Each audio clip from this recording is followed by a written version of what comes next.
చిన్నారదల కీర్తన పుస్తకం నుంచి 9వ నెంబర్ పాట, పెదారదల కీర్తన పుస్తకం నుంచి 26వ నెంబర్ పాట ఆరాధన పాటగా పాడుకుంటూ ఆఖరి చరణంలో అందరూ కూడా లేచి నిలవబడి ఆరాధన క్రమాన్ని జరిగించుకుందాం.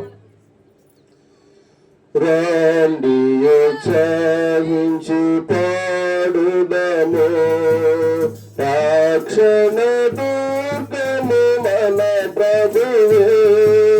రండి కృతజ్ఞత స్తోత్రముతో రారాధించనిదికే యుగము. సత్యనామము కీర్తనలు సంతోషగానము చేయుదము. రండి ఉత్సాహించి పాడుదము, రక్షణ దుర్గము మన ప్రభువే. మన ప్రభువే మా దేవుడే, మన మహాత్మ్యము గలవాడు.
కుమారుని యొక్కయు పరిశుద్ధాత్మ యొక్కయు నామమున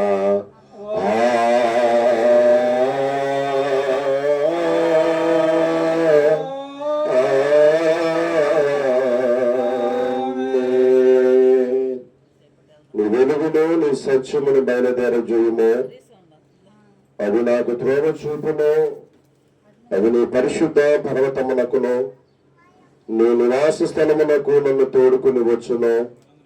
అప్పుడు నేను దేవుని బలిపీఠమునొద్దకును నాకు ఆనంద సంతోషములు కలిగించు దేవుని వద్దకు చేరుదును. దేవా నా దేవా, సితారా వాయించుచు నీకు కృతజ్ఞత స్తుతులు చెల్లించుదను. పాపపుదన ప్రభునందు ప్రియులారా, యథార్థ హృదయముతో మన తండ్రైన దేవుని సమీపించి ఆ రోజు మన పాపములను ఒప్పుకొని మన ప్రభువైన యేసుక్రీస్తు పేరట మనకు క్షమాపణ దయచుమని వేడుకొందుము. ప్రభునామము వలననే మనకు సహాయము కలుగుచున్నది.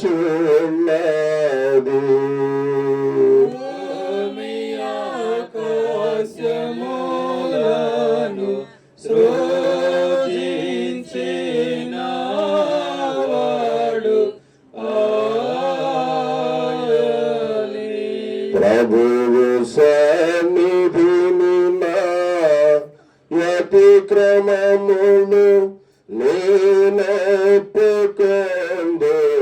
నన్ను కొంటిని.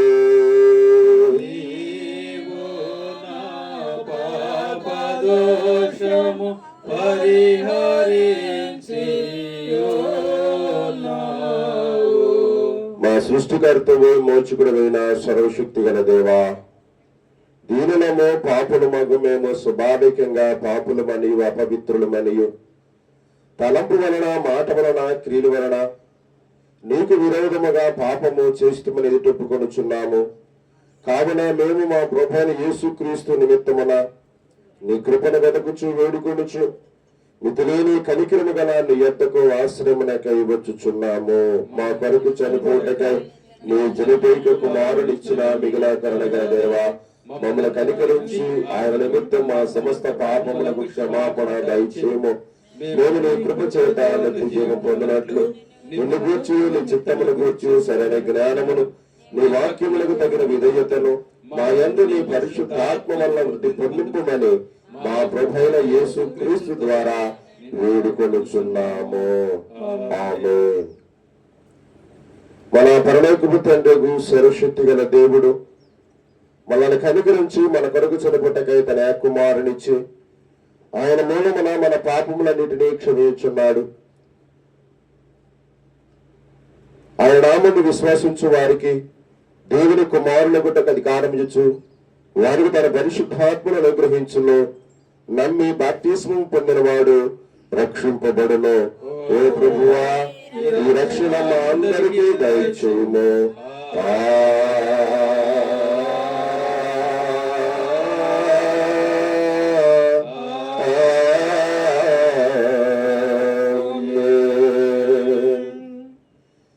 లెంటలోని మొదటి ఆదివారం కొరకు ఏర్పాటు చేయబడిన ప్రారంభ గీతము. అతడు నాకు మొర్ర పెట్టగా నేను అతడికి ఉత్తరం ఇచ్చేదను, అతను విడిపించి అతనిని గొప్ప చేసేదను, దీర్ఘాయువు చేత అతనిని తృప్తిపరిచేదను, నా రక్షణ అతనికి చూపించుదను. మహోన్నతుని చాటున నివసించువాడే సర్వశక్తిని నీడను విశ్రమించువాడు. తండ్రికి కుమారునికి పరిశుద్ధాత్మకును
స్థలము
దేవుని గోరె పిల్లమును కనిక రేంచుములాగా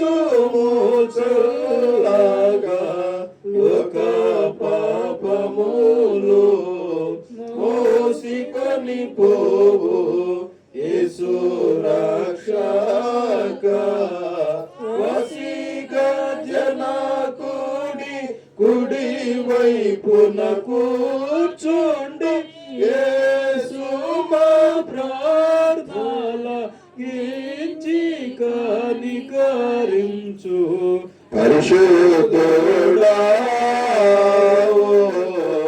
ప్రభువు నీవు ప్రభువైన క్రీస్తు పరిశుద్ధాత్మతో తండ్రి అయిన దేవుని యందు పరిపూర్ణ మహిమతో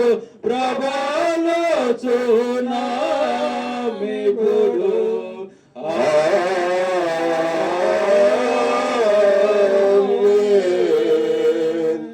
ప్రభువు మీతో నుండుగాక ఆత్మతో నుండుగాక. ప్రార్థించుకుందాం. ఓ ప్రభువా, మా ప్రార్థనను కరుణతో నాలకించి మహిమగల నీ కుడి చేతిని చాపి మా విరోధులు చేయు కీడు నుండి మమ్మను కాపాడమని నీతోనూ పరిశుద్ధాత్మతోనూ సదా ఏకదేవుడై యుగయుగములు జీవించు పరిపాలించుచునుండు నీ కుమారుడును మా ప్రభువైన యేసు క్రీస్తు ద్వారా ఇన్ని వేడుకొనుచున్నాము. ఆమేన్. కూర్చుందాం. ఈ లెంటలో మొదటి పరిశుద్ధ ఆదివారం కొరకు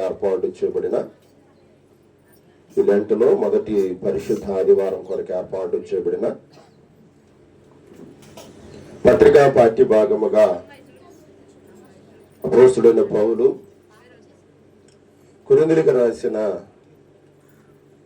2వ పత్రిక 6వ అధ్యాయము 1 నుండి 10 వచనాల వరకు ఇలాగూ రాయబడి ఉంది. మీలో ఒకరు ముందుకొచ్చి ఈ మాటలు చదివినిపించవలసిందిగా ప్రేమతో మనము చూస్తూ ఆహ్వానిస్తూ ఉన్నాం.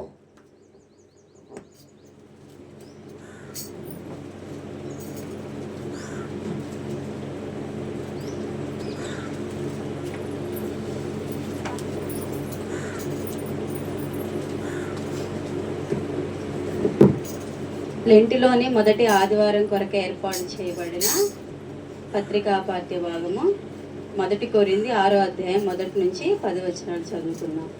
మీలో ఒకనికి మరి ఒకని మీద వ్యాజ్యం ఉన్నప్పుడు వాడు పరిశుద్ధుల ఎదుట గాక అనీతి మంతుల ఎదుట వేద్యమాడుటకు తెగించుచున్నాడా?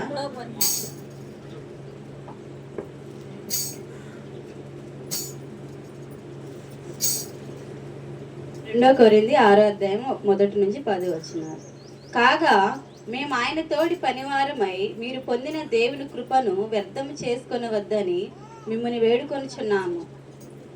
అనుకూల సమయమందు నీ మొరను ఆలకించి తిని, రక్షణ దినమందు నిన్ను ఆదుకొంటిని అని ఆయన చెప్పుచున్నాడు గదా. ఇదిగో ఇప్పుడే మిక్కిలి అనుకూలమైన సమయము, ఇదిగో ఇదే రక్షణ దినము. మా పరిచర్య నిందింపబడకుండు నిమిత్తము ఏ విషయంలోనైనాను అభ్యంతరమేమీ కలుగజేయక, శ్రమల యందును, ఇబ్బందుల యందును, ఇరుకుల యందును, దెబ్బల యందును, చెరసాలలోను, అల్లర్లలోను, ప్రయాసములోను, జాగరములలోను, ఉపవాసములలోను మిగుల ఓర్పు గలవారమై, పవిత్రతోను, జ్ఞానముతోను, దీర్ఘశాంతముతోను, దయతోను, పరిశుద్ధాత్మ వలనను, నిష్కపటమైన ప్రేమతోను, సత్యవాక్యము చెప్పుట వలనను, దేవుని బలము వలనను, కుడి ఎడముల నీతి ఆయుధములు కలిగి, ఘనతల వలనను, సుకీర్తి దుష్కీర్తుల వలనను దేవుని పరిచారకులమై ఉండి అన్ని స్థితులలో మమ్మును మేమే మెప్పించుకొనిచున్నాము. మేము మోసగాండ్రమైనట్లుండియు సత్యవంతులము, తెలియబడిన వారమై ఉన్నట్టుండియు బాగుగా తెలియబడిన వారము, చనిపోవచ్చిన వారమైనట్లుండియు ఇదిగో బ్రతుకుచున్న వారము, శిక్షింపబడిన వారమైనట్లుండియు చంపబడిన వారము, దుఃఖింపబడిన వారమైనట్లుండియు ఎల్లప్పుడూ సంతోషించి వారము, దరిద్రులమైనట్లుండియు అనేకులకు ఐశ్వర్యము కలిగించి వారము, ఏమీ లేని వారమైనట్లుండియు సమస్తమును కలిగిన వారము. ఇంతటితో ఇది మనకు ఏర్పాటు చేయబడిన పత్రికా పాఠ్య భాగం ఎంత పర్యంతమో. నిందితుడైన క్రీస్తు మరణ ముందునౌతగా శ్రమనందునంతగా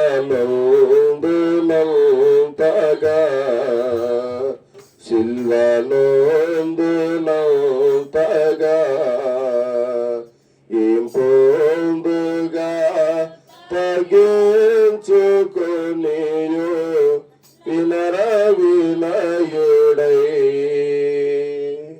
ఈ లెంటలోని మొదటి పరిశుద్ధ ఆదివారం కొరకు ఏర్పాటు చేయబడిన పరిశుద్ధ సువార్త పాఠ్య భాగముగా పరిశుద్ధుడైన మత్తయి గారు రాసిన మత్తయి సువార్త 4వ అధ్యాయము 1వ వచనము నుండి 11వ వచనం వరకు ఇలాగ రాయబడి ఉంది.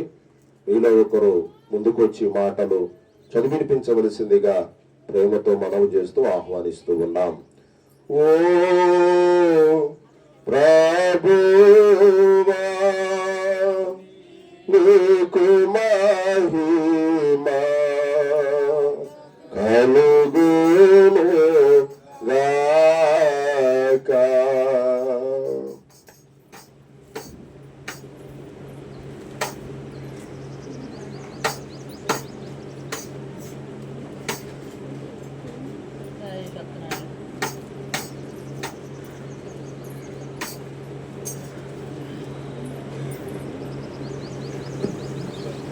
లెంట్లోని మొదటి ఆదివారం కొరకు ఏర్పాటు చేయబడిన పత్రికా సువార్త పాఠ్య భాగము మత్తయి సువార్త 4వ అధ్యాయం 1-11 వరకు చదువుకుందాం. అప్పుడు యేసు అపవాది చేత శోధింపబడుటకు ఆత్మ వలన అరణ్యమునకు కొనిపోబడెను. 40 దినములు 40 రాత్రులు ఉపవాసం ఉండిన పిమ్మట ఆయన ఆకలి కొనగా ఆ శోధకుడు ఆయన యుద్ధకు వచ్చి, నీవు దేవుని కుమారుడవైతే ఈ రాళ్ళు రొట్టెలగునట్లు ఆజ్ఞాపించుమనెను. అందుకాయన, మనుషుడు రొట్టె వలన మాత్రము కాదు గాని దేవుని నోట నుండి వచ్చు ప్రతి మాట వలన జీవించును అని వ్రాయబడి ఉన్నదనెను. అంతటా అపవాది పరిశుద్ధ పట్టణంనకు ఆయనను తీసుకొని పోయి దేవాలయ శిఖరమున ఆయనను నిలువబెట్టి, నీవు దేవుని కుమారుడవైతే క్రిందికి దుముకుము, ఆయన నిన్ను గూర్చి తన దూతలకు ఆజ్ఞాపించును, నీ పాదం ఎప్పుడైనను రాతికి తగులకుండా వారు నిన్ను చేతులతో ఎత్తుకొందురు అని వ్రాయబడి ఉన్నదని ఆయనతో చెప్పాను. అందుకు యేసు, ప్రభువైన నీ దేవుని నీవు శోధింపవలదని మరి ఒక చోట వ్రాయబడి ఉన్నదని వానితో చెప్పాను.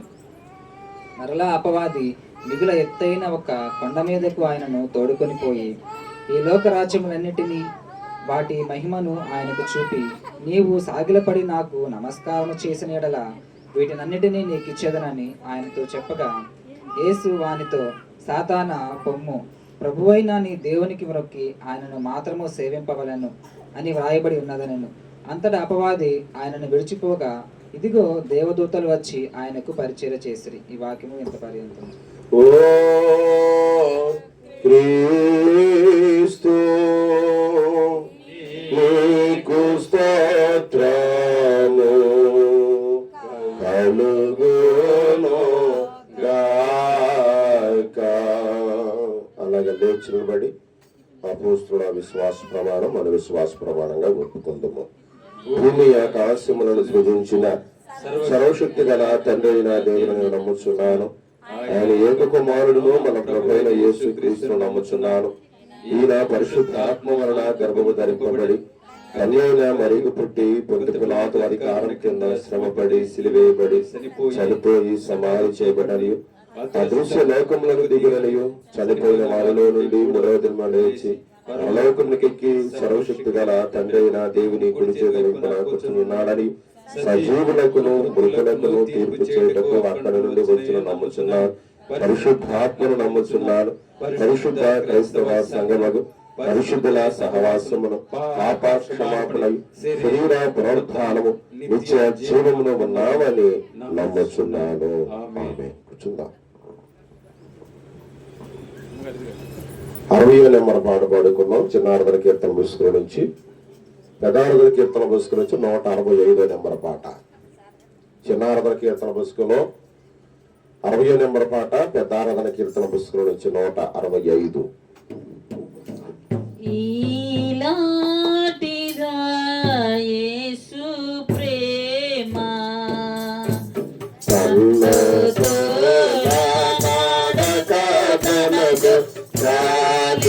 చూపినదా యేసు ప్రేమ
ప్రేమ కలిగిన మా తండ్రి, జాలి కలిగిన మా యేసయ్య, ఈ ఆరాధనకు వచ్చి ఆరాధనలో పాల్గొన్న నీ బిడ్డలందరినీ మీరు దీవించండి ప్రభు, మీరు ఆశీర్వదించండి అయ్యా. గత వారమంతయు గత కాలమంతయు నీ కృపలో కాచి కాపాడినందుకు మీ స్తోత్రాలు. మరొక పరిశుద్ధ ఆదివారం నీ సన్నిధికి వచ్చి ఈ రీతిగా ఆరాధించుకునే ధన్యత, స్తుతించుకునే అవకాశం నాకు నీ బిడ్డలకు దయచేసినందుకు మీ స్తోత్రాలు. ఇప్పుడు దాని పాటల ద్వారా మీ నామని స్తుతించాము. ఆరాధన క్రమం అంతటి ద్వారా మీరు మహిమను పొందారు. ఇదిగో చదవడం లేఖనాలను మా వెనుకడిలో దీవించండి ప్రభు, మీరు ఆస్వాదించండి అయ్యా. ఈ సమయంలో చదవబడిన లేఖనాలను ధ్యానము చేయబోతూ ఉండగా మీరే సూటిగా తేటగా ఖచ్చితంగా మాట్లాడి మహిమ తెచ్చుకోమని ప్రార్థన చేస్తూ ఉన్నాను. నీ వాక్యములో ఉన్న సత్యమును, నీ వాక్యములో ఉన్న సంగతులను, నీ వాక్యములో ఉన్నటువంటి విశేషములను మేము బాగుగా నేర్చుకోవడానికి నీ కృప మాకు దయచేయమని ప్రార్థన చేస్తూ ఉన్నాం. ఎక్కడ కూడా పడిపోకుండా, ఎక్కడ కూడా జారిపోకుండా, ఎక్కడ కూడా నీకు దూరం అవ్వకుండా, ఎక్కడ కూడా నీకు ఎడమవ్వకుండా నీకు ప్రియ బిడ్డలుగా జీవించడానికి నీ కృప మాకు దయచేయండి. మా ఆత్మీయ జీవితాలను, మా భక్తి జీవితాలను, మా విశ్వాస జీవితాలను, మా ప్రార్థన జీవితాలను సరిచేసుకుని ముందుకు సాగుటకు నీ కృప మాకు దయచేయమని, బలహీనలుగా ఉన్న బిడ్డలందరూ ఎలా మీరే దయచేపించమని, ముట్టే తాకి స్వస్థపరచమని, ఈ 4 రోజులు శిలువ ధ్యానాలు ఇలా మహిమార్థంగా మీరు జరిగించారు. ఇక ముందున్న దినాలు కూడా నీవే మహిమకరంగా జరిగించుకుని మహిమ తెచ్చుకోమని బిడ్డలందరూ కూడా దీవిస్తూ ఆశీర్వదిస్తూ యేసు క్రీస్తు పరిశుద్ధ నామమందే ప్రార్థించి పొంది ఉన్నాము పరమ తండ్రి, ఆమేన్.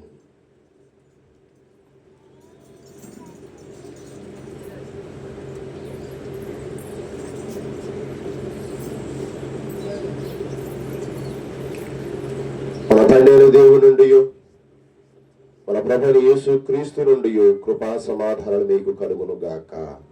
ఆమేన్. కూర్చుందాం. పిల్లరా, మీ అందరికీ ప్రభువైన యేసు క్రీస్తు నామములో శుభవందనాలు తెలియజేస్తూ ఉన్నాను. దేవుని మహాకృప చేత, దేవుని మహాదయ చేత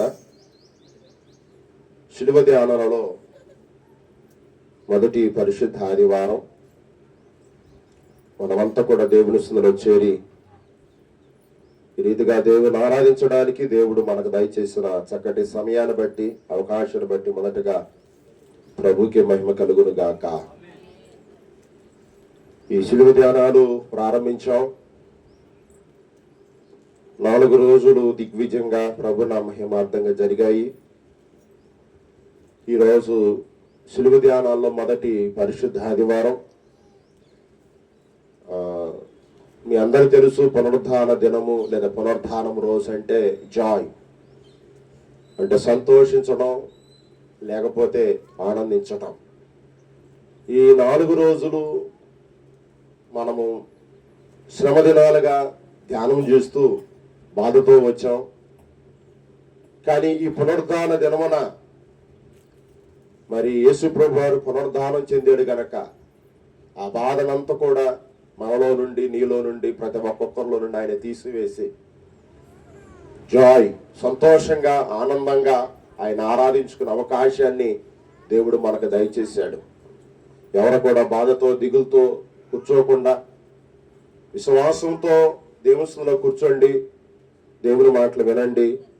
ఖచ్చితంగా ప్రియ తండ్రి నీతో, నాతో, మనతో సూటిగా తేటగా మాట్లాడతాడని ఈ ఉదయకాల ఆరాధనలో ఒక సేవకునిగా నేను మీకు మనవి చేస్తూ ఉన్నాను.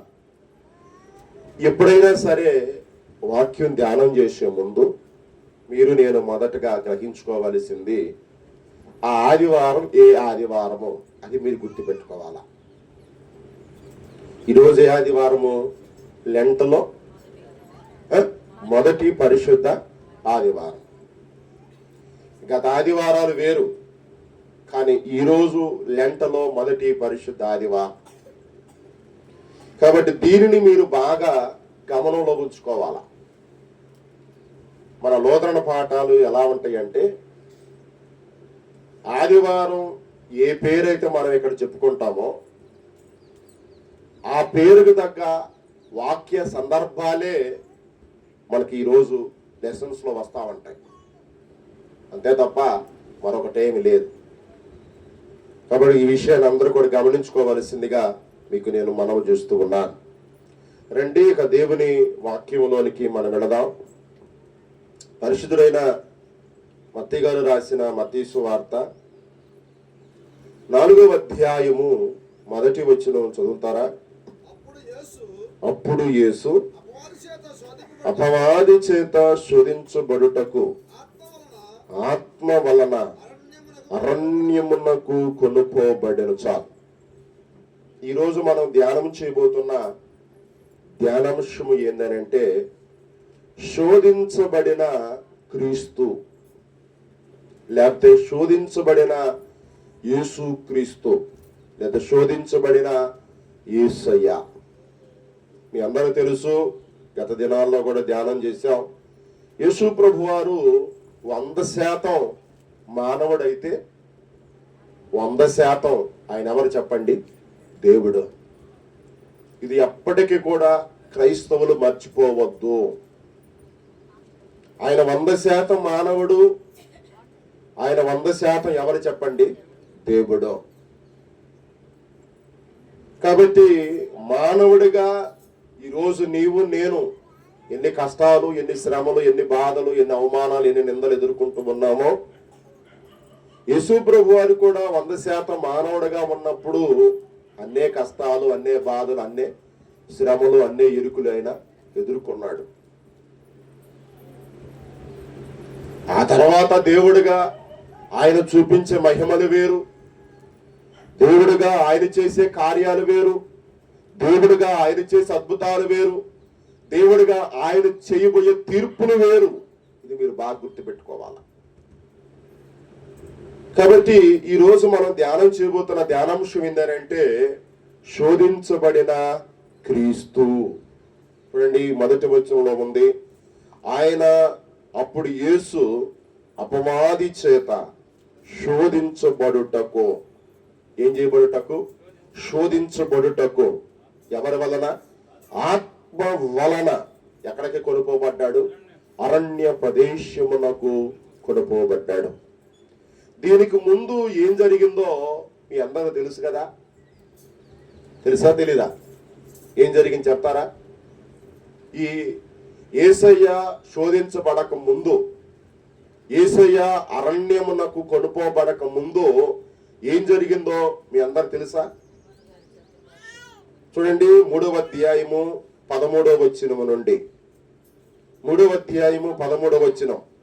ఆ సమయమున యోహాను చేత బాప్తిస్మం పొందుటకు యేసు గలిలయ నుండి యోర్దాను దగ్గరకు అతని యొద్దకు వచ్చెను.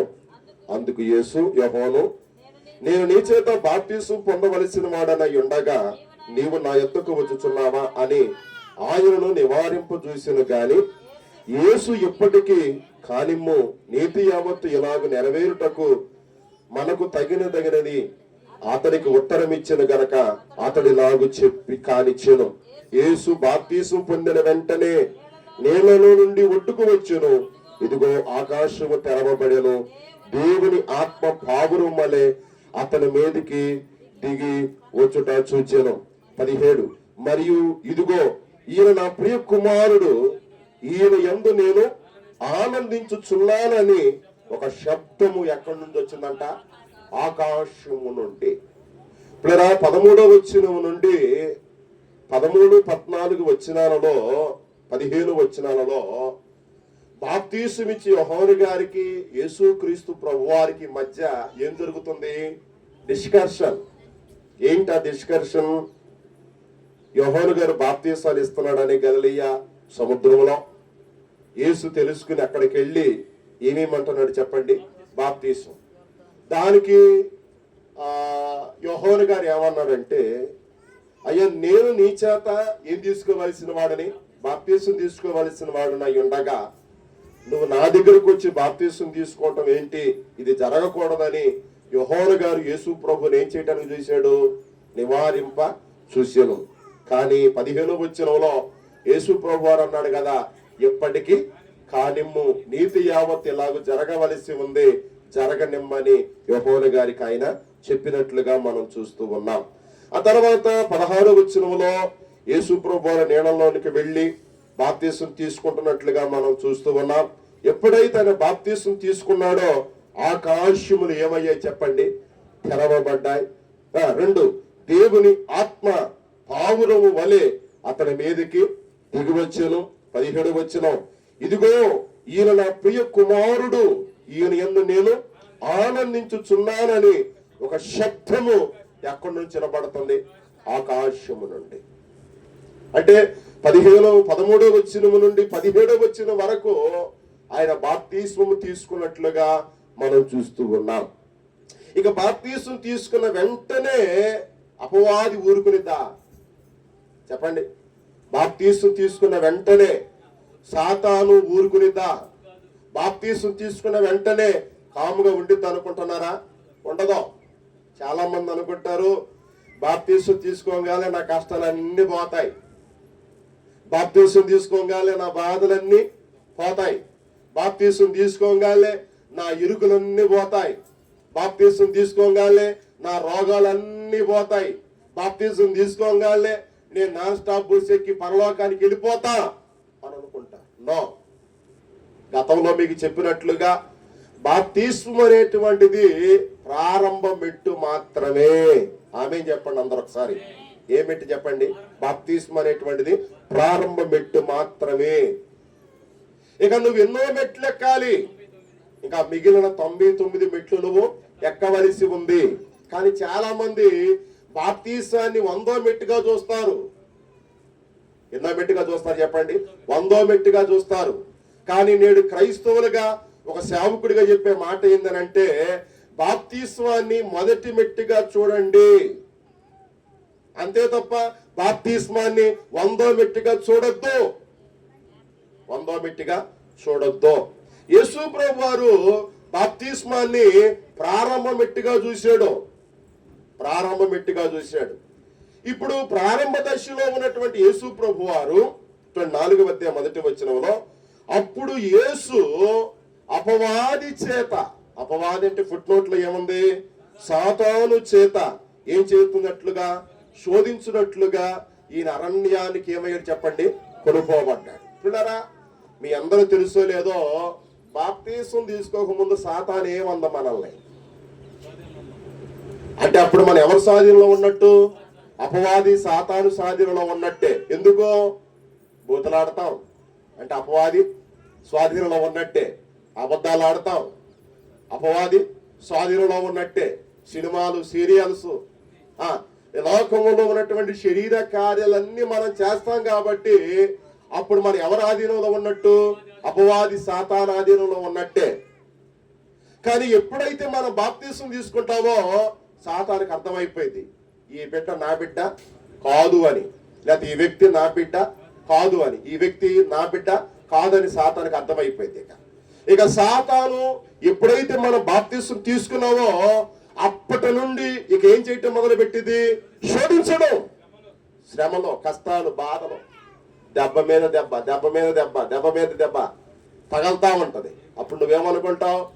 అరే నేను దేవుని నమ్ముకుని మారు మనసు పొంది బాప్తిస్మం తీసుకుంటే ఏంటి నాకు ఈ దెబ్బ, ఏంది బాధ, ఏంది కష్టం, ఏంటి ఇరుకు, ఏంటి ఇబ్బంది అని చెప్పి నీకు నీవే విశ్వాసములో నుండి ఎక్కడికి వెళ్ళిపోతావు? అవిశ్వాసములోనికి, అపనమ్మకంలోకి వెళ్ళిపోతావు. చాలాసార్లు ఉపవాసం ఉండాలనుకుంటావు, ఉండలేవు. ప్రార్థన చేయాలనుకుంటావు, చేయలేవు. వాక్యం చదవాలనుకుంటావు, చదవలేవు. దేవునికి నమ్మకంగా ఉండాలనుకుంటావు, ఉండలేవు. అంటే సాతాను నిన్నేం చేయదు? ఉండలేదు. ఉండలేదు నిన్ను, ఉండలేదు నిన్ను. కాబట్టి యేసు ప్రభు వారు కూడా బాప్తిస్మం తీసుకున్న వెంటనే ఆయనను అపవాది ఏం చేయటం ప్రారంభం చేసి చెప్పండి? శోధించడం. ఒకవేళ కొంతమందికి ఈ శోధన రావచ్చు, మరొకరికి మరొక శోధన రావచ్చు, మరొకరికి మరొక శోధన రావచ్చు, మరొకరికి మరొక శోధన రావచ్చు. కానీ శోధన అనేటువంటిది మాత్రం తప్పదు. కష్టం అనేటువంటిది మాత్రం తప్పదు. బాధ అనేటువంటిది మాత్రం తప్పదు. శ్రమ అనేటువంటిది మాత్రం తప్పదు. ఇరుకు, ఇబ్బంది అనేటువంటిది తప్పదు అనే విషయాన్ని ఈ ఉదయకాల ఆరాధనలో మీరు నేను మనమందరం కూడా గుర్తించుకోవాలి. ఒకవేళ బాధ వచ్చినంత మాత్రాన, ఒకవేళ శోధన వచ్చినంత మాత్రాన, ఒకవేళ కష్టం వచ్చినంత మాత్రాన బాప్తీసం తీసుకున్న నీవు మళ్ళీ లోకంలోకి వెళ్ళిపోవటానికి వీలు లేదు. మళ్ళీ పాపంలోనికి వెళ్ళిపోవటానికి వీలు లేదు. మళ్ళీ శరీర ఆశలోనికి, లోక ఆశలోనికి వెళ్ళటానికి వీలు లేదు. నువ్వు దేవుని బిడ్డవనే విషయాన్ని ఈ ఉదయకాల సమయంలో నువ్వు గుర్తించుకో. ఇప్పుడు 2వ వచనంలోకి వద్దాం రండి. ఇప్పుడు ఆయన అరణ్యానికి కొనిపోయబడినట్లుగా మనం చూస్తూ ఉన్నాం. ఇప్పుడు 2వ వచనం, 40 దినములు 40 రాత్రులు ఉపవాసం ఉండిన పిమ్మట ఆయన ఏం కొన్నాడు? ఆకలి. 40 రోజులు ఉపవాసం.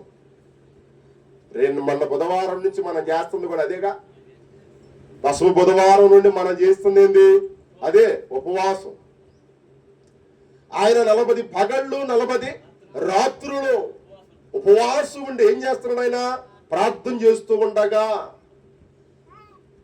నీవు కూడా మొన్న బుధవారం నుండి దేవుని సన్నిధికి వస్తున్నావు, బాగా వాక్యం వింటున్నావు, బాగా ప్రార్థన చేస్తున్నావు.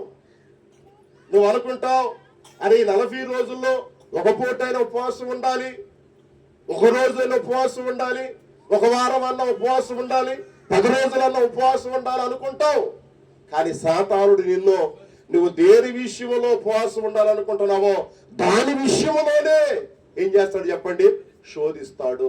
ఇది నువ్వు గుర్తుపెట్టుకో, ఇది నువ్వు గుర్తుపెట్టుకో, ఇది నువ్వు గమనించు, ఇది నువ్వు అర్థం చేసుకో. మనిషి రూపంలో రావచ్చు, భార్య రూపంలో రావచ్చు, భర్త రూపంలో రావచ్చు. ఆయా సందర్భాలుగా వచ్చి నేనేం చేయొచ్చు? శోధించవచ్చు. ఇది నువ్వు గుర్తుపెట్టుకో. నువ్వు ఎప్పుడైనా సరే దేవుని బిడ్డవి గనక సాతానుడు అపవాది ఏ రూపంలో వస్తున్నాడో నువ్వు తెలుసుకొని, వాడు ఏ రూపంలో నిన్ను శోధిస్తున్నాడో నువ్వు గమనించి, ఆ శోధన నుండి, ఆ అపజయము నుండి నువ్వు బాగుగా జ్ఞానముతో తెలిసిన దానవై, ఎరిగిన వాడవై ముందుకు రావాలనే విషయాన్ని ఈ ఉదయకాల ఆరాధనలో ఒక సేవకునిగా నేను మీకు గుర్తు చేస్తున్నాను. ఇప్పుడు ఆయన 40 రోజులు ఉపవాసం ఉన్నాడు, అరణ్యములో ఉన్నాడు, బాప్తీసం పొంది ఉన్నాడు, 40 పగళ్ళు 40 రాత్రులు ఉపవాస దీక్షలో ఉన్నాడు. ఇప్పుడు ఆయనకి ప్రప్రథముగా అవసరమైంది ఏంది? ఆహారం.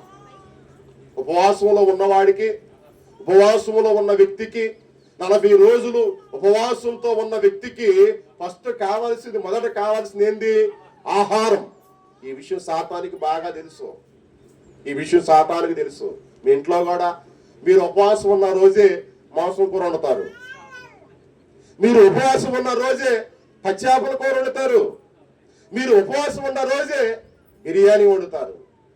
వాళ్ళు అంటారు, ఈ ఒక్క పూట దేవునికి ఏం చెప్తావు? సారీ చెప్పి వచ్చి ఏం చెయ్యి, భోజనం చెయ్యి అంటావు. నీ మనసు ఏమని చెప్పింది? అంతేనంటావా? అట్లా చేయొచ్చు అంటావా? అట్లా చేస్తే మంచిదేనంటావా? చెప్పండి, అంటావా అని మనకు అనిపించింది. మళ్ళీ ఏమనిపించింది అంటే, వద్దు, నేను ఈరోజు ఏముండాలనుకున్నాను? ఉపవాసం. మరి దేవుని కోసం నేను ఉపవాసం చేస్తుంటే మీరు నన్ను ఏం చేస్తున్నారు?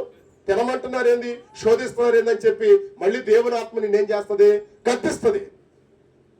ఈ మధ్య నా తెలిసిన ఒక వ్యక్తి ఈ మన క్రైస్తవుల్లో కూడా మాలేశారు.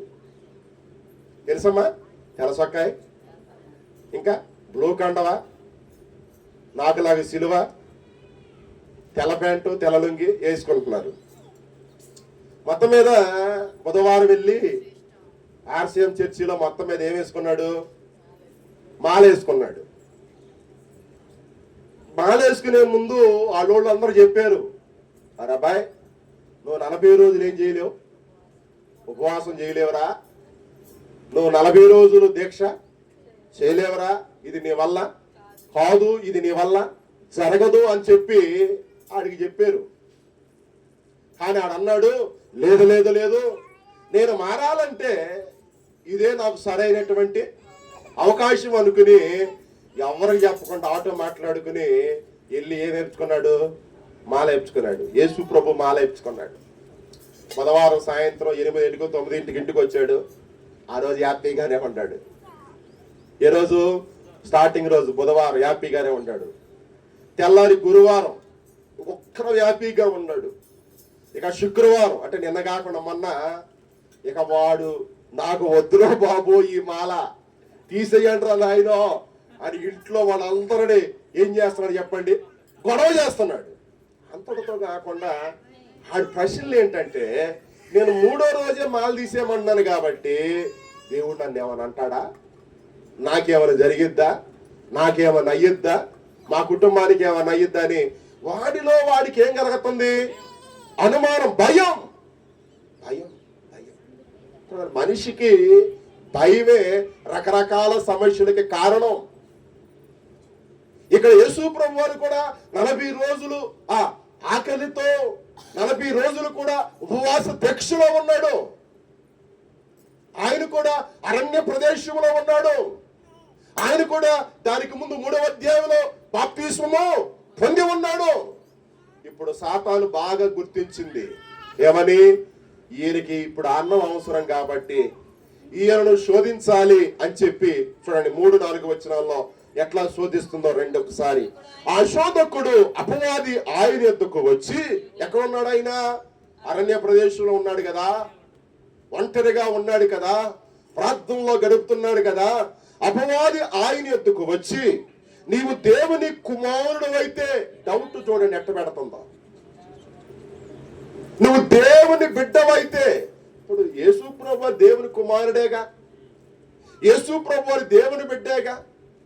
ఇప్పుడు దేవుని కుమారుణ్ణి, దేవుని బిడ్డని ఈ సాతాను, ఈ అపవాది ఏమంటుంది, నువ్వు దేవుని కుమారుడు అయితే అంటే అనుమానం ఎంత పెడుతుందో చూడండి, అవిశ్వాసం ఎంత పెడుతుందో చూడండి, సాతాను ఏ విధంగా శోధిస్తుందో, సాతాను ఏ రీతిగా బాధ పెడుతుందో, సాతాను ఏ రీతిగా దాన్ని ఇబ్బంది పెడుతుందో మీరు గమనించండి. ఇప్పుడు 4 రోజులు అయిపోయాయి మనకి. ఎన్ని రోజులు చెప్పండి, 4 రోజులు అయిపోయింది. ఒకవేళ ఈ 4 రోజులు నీకు బాగుండొచ్చు, సంతోషంగా ఉండొచ్చు, 4 రోజులే కదా అని అనుకోవచ్చు. ఇంకా మన ఎదుట ఎన్ని రోజులు ఉన్నాయి, 36 రోజులు ఉన్నాయి. ఈ 36 రోజుల్లో ప్రియ దేవుని బిడ్డ, ఏ రోజైనా కానీ, ఏ పూట అయినా కానీ, ఏ నిమిషంలోనైనా కానీ, ఇదిగో యేసు ప్రభు వారి దగ్గరికి వెళ్ళి యేసు ప్రభుని శోధిస్తున్నట్లుగా ఏమని, నువ్వు దేవుని కుమారుడు అయితే ఈ రాళ్లను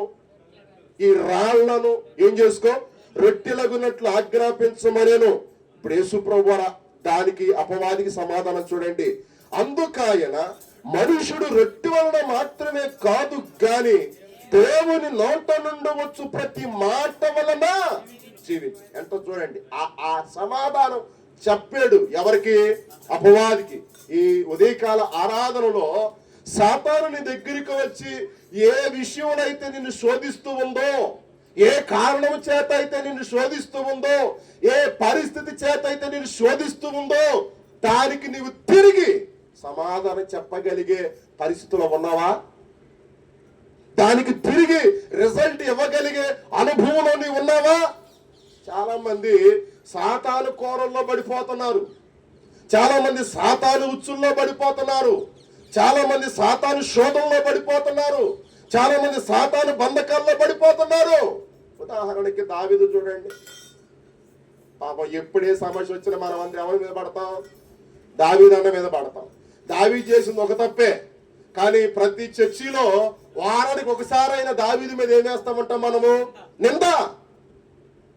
కానీ దావీదు చేసినటువంటి గొప్ప అనుభవం ఏంటంటే, ఏ తప్పు అయితే దావీదు చేశాడో దాన్ని తిరిగి సరి చేసుకోవడం లేదా, చేసుకోవడం. మరి నువ్వు తప్పు మీద తప్పు, పాపం మీద పాపం, పొరపాటు మీద పొరపాటు ప్రతిరోజు చేస్తూ ఉన్నావు. సరి చేసుకుంటున్నావా, దిద్దుకోగలుగుతున్నావా? సామెతల గ్రంథంలో మనం చూస్తాం కదా, అతిక్రమములు చేయువాడు వర్ధిల్లడు. వాటిని ఏం చేయాలంట, ఒప్పుకొని ఏం చేయాలి, విడిచిపెట్టాలి. ఈ శిలువ ధ్యానాలు ఎందుకో తెలుసా, ఉపవాస దీక్షలు ఎందుకో తెలుసా? నువ్వు ఎక్కడైతే పడిపోయావో, నువ్వెక్కడైతే దేవునికి దూరం అయ్యావో, నువ్వెక్కడైతే దేవునికి ఎడమయ్యావో, దానిని ఒప్పుకునే అవకాశం ఈ శిలువ ధ్యానాలు. ప్రియ దేవుని బిడ్డలారా, ఇక్కడ యేసు ప్రభు వారు అపవాదికి ఏం చెబుతూ ఉన్నాడు, తిరిగి ధీటుగా సమాధానం. ఈ సిలువ ధ్యానాల్లో నీవు కూడా సాతానికి అపవాదికి తిరిగి ఏం చెప్పాలి? సమాధానం. 119వ కీర్తన 50 వచనం ఉంటది కదా, నీ వాక్యమే నన్ను బ్రతికించిద్ది, నా బాధలలో అది నాకు నెమ్మది. యేసు ప్రభువు వారు సాతానా నువ్వు చెప్పినట్లుగా ఈ రాళ్లను రొట్టెలు చేసుకుని తింటాను అని అన్నాడా? అల్లా. ఏమన్నాడు? దేవుని నోట నుండి వచ్చు ప్రతి మాట వలన మనిషి బ్రతుకును. కనుక దేవుని వాక్యము మనల్ని ఏం చేసింది? బ్రతికించింది. నీకేదైనా శోధన వస్తుందా? నీకేదైనా బాధ వస్తుందా? నీకేదైనా కష్టం వస్తుందా? నీకేదైనా ఇరుకు వస్తుందా? నీకేదైనా ఇబ్బంది వస్తుందా? దేవుని వాక్యాన్ని గమనములోనికి తెచ్చుకో. దేవుని వాక్యాన్ని నీ మదిలోనికి తెచ్చుకో. దేవుని వాక్యాన్ని నీ మనసులోనికి తెచ్చుకో. ఎందుకంటే దేవుని వాక్యం అంటే, దేవుని మాట అంటే సాతానికి ఎందుకు చెప్పండి? భయం. మనమంటే భయం కాదు, మనమంటే భయం కాదు. కానీ సాతానికి దేవుని వాక్యం అన్నా, దేవుని మాట అన్నా, దేవుడు అన్నా సరే ఎందుకు చెప్పండి? భయం. భయం, భయం, భయం. యేసు ప్రభువుని ఇక్కడ అన్నము కొరకు, భోజనము కొరకు అపవాదైనటువంటి సాతాను ఏం చేస్తుంది చెప్పండి? శోధిస్తున్నట్లుగా దేవుని వాక్యంలో మనం చూస్తూ ఉన్నాం. ఒకసారి మీరు ఒక దేవుని వాక్యం చదువుతారండి. 78వ కీర్తన 18వ వచనం చదువు ఒకసారి. 78వ కీర్తన 18వ చరణాన్ని చదువుదాం రండి. 78వ కీర్తన 18వ చరణాన్ని ఒకసారి మనము చదువుదాం. 78వ కీర్తన 18వ చరణం. వారు తమ ఆశ కొలది ఆహారమును అడుగుచు తమ హృదయములలో దేవుణ్ణి ఏం చేశారు చెప్పండి? శోధించారు. ఇక్కడ సాతాను శోధించింది ఎడా? మత్తయి సువార్తలో 4వ అధ్యాయంలో 2-3 వచనాలలో ఏంది? అపవాది యేసు ప్రభుని ఆహార నిమిత్తం ఏం చేసింది చెప్పండి? శోధించింది. ఇక్కడ ఇశ్రాయేలీలు దేవుణ్ణి దేని కొరకు? ఆహారము కొరకు. ఎలాగా? హృదయములో. ఉపవాసం ఉన్నావు, ఒక రోజు ఉపవాసం ఉంటే తప్పేంది? ఒక 2 రోజులు ఉపవాసం ఉంటే తప్పేంది? ఉపవాసం ఉన్నా ఒక 3 రోజులు ఉపవాసం ఉంటే తప్పేంది? ఉపవాసం ఉన్నావు 40 రోజుల్లో ఒక పూట ఉపవాసం ఉన్నావు తప్పేంది? 40 రోజుల్లో ఒక 2 పూటలు ఉపవాసం ఉన్నావు తప్పేంది? నువ్వు ఉపవాసం ఉండటం వల్ల నీకు తెలియకుండానే నీ జీవితంలో అద్భుతం జరగబోతుంది. నీకు తెలియకుండానే మహిమ కలిగినటువంటి కార్యాన్ని నువ్వు కనులారా చూడగలుగుతున్నావు. ఇది నువ్వు గుర్తించట్లా. చాలా మంది బియ్యం లేక ఉపవాసం ఉంటారు, చాలా మంది డబ్బులు లేక ఉపవాసం ఉంటారు, చాలా మంది సరుకులు లేక ఉపవాసం ఉంటారు. కానీ నీకు అన్ని ఉండి కూడా నువ్వు దేవుని స్తుతిలో ఏం చేస్తున్నావు చెప్పండి? ఉపవాసం ఉన్నావు. ఇక అంతకంటే ఇంకా ఆశీర్వాదం ఏముంది చెప్పండి? ఈ పూట నువ్వు తినటానికి ఉంది, ఈ పూట నువ్వు తాగటానికి ఉంది, ఈ పూట నీ అవసరాలకి నీ అక్కర్లకి ధనం ఉంది. కానీ అవన్నీ పక్కన పెట్టి ఈ రోజు నువ్వు దేవుని కోసం ఉపవాసం ఉన్నావంటే నువ్వెంత ధన్యుడవో, నువ్వెంత ధన్యురాలవో ఒకసారి ఆలోచించి అర్థం చేసుకో. పిల్లరా, ఏమీ లేనప్పుడు ఉపవాసం కాదు, అన్ని ఉన్నప్పుడు నువ్వేం చేయాలి? ఉపవాసం చేయాలి. ఇది నువ్వు గుర్తుపెట్టుకో. ఏమీ లేనప్పుడు ఉపవాసం కాదు, అన్ని ఉన్నప్పుడే నువ్వేం చేయాలి? ఉపవాసం. ఇది నువ్వు గుర్తుపెట్టుకో. చూడండి, ఈ 78వ కీర్తన 18వ వచనం మనం ఏం చూస్తున్నాము? వారు తమ ఆశ కొద్దీ. మనుషులకి ఎంత ఆశ అండి! ఉదయం టీ ఖాయం కావాలి, టీ తాగాలి. 8 గంటలకి దోశలు పోతే దోశలు కావాలి, ఇడ్లీలు వండితే ఇడ్లీలు కావాలి, ఈ 2 చేయకపోతే అన్నం కావాలి, మధ్యాహ్నం అన్నం కావాలి, కాయలు కావాలి, కురుకురులు కావాలి, డాలులు కావాలి, మధ్యాహ్నం సాయంత్రం అని టీ కావాలి, రాత్రికి భోజనం కావాలి, మధ్యలో కాయలు కావాలి, థమ్సప్. ఇలా చెప్పుకుంటూ పోతే మనిషి ఎంత అవకాశవాదో చూడండి. వారి ఆశ కొలది ఆహారమును అడుగుచు. ఇంకే ఆహారం కావాలో వీళ్ళకి? దేవుడు ఏ ఆహారం ఇచ్చాడు వీళ్ళకి చెప్పండి? పరలోకం నుండి మన్నానే ఇచ్చాడు. మనకే ఈ మందులతో దొరికే అన్నం తింటున్నాం, ఈ చేలో పండే పంటలు తింటున్నాం. అందుకని ఈ రోజు మనకేంది రోగాలు, రొప్పులు, శ్రమలు, బాధలు. వాళ్ళకి దేవుడు పంట నుండి వచ్చిన ఆహారం కాదమ్మా, దేవదూతలు తినే ఆ ఆహారంలో షుగర్ లేదు, ఆహారంలో బీపీ లేదు, ఆ ఆహారంలో గ్యాస్ట్రిక్ సమస్య లేదు, ఆ ఆహారంలో ఏమి లేదు చెప్పండి, బలహీనత లేదు. కానీ వాళ్ళు చేసిన తప్పేందంటే రేపు మళ్ళీ దేవుడు ఇస్తాడో ఈడో, రేపు ఈ ఆహారం దొరికిద్దో లేదో వారి ఆశ కొలది ఈ పూట తిన్న ఆహారంలో కొంత ఏం చేశారు, తెల్లారికి దాచుకున్నారు. కానీ దేవుడు ఏం చెప్పాడు, ఒరే బాబు దాచిపెట్టుకున్నారా, తెల్లారిపాటికి అదేం జరిగిపోయింది, కంపు కొట్టింది, కుళ్ళిపోయింది, వాసన కొట్టింది. ఈరోజు మనం కూడా చూడండి, ఒక పూట స్నానం చేయకపోతే మన ఒళ్ళు తెల్లారిపాటికి ఏం కొడుతుంది, వాసన. మరి ఒక్కరోజు ప్రార్థన చేయకపోతే నీ దగ్గర కూడా దేవునికి అలాగే ఉంటది. ఒకరోజు నువ్వు దేవుని సన్నిధికి రాకపోతే నీ జీవితం కూడా ఇలాగే ఉంటది. ఒకరోజు నువ్వు దేవుణ్ణి ఆరాధించకపోతే దేవుడు నీ గురించి, నా గురించి, మన గురించి ఆయన ఇంతే బాధపడుతున్నాడు. ఇది నువ్వు గుర్తుపెట్టుకో. నువ్వు దేవుని దగ్గరికి వస్తున్నావు అనంటే దేవుడు నీకేమివ్వాలో ఆయనకి తెలియదా?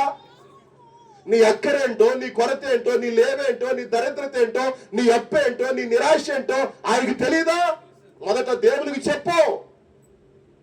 కుటుంబంలో సమాధానం లేదా చెప్పు, కుటుంబంలో రోగాలు ఉన్నాయా చెప్పు, కుటుంబంలో శోధనలు ఉన్నాయా చెప్పు, ఇల్లు కట్టబడలేదా చెప్పు, బాధలు ఉన్నాయా దేవునికి చెప్పు.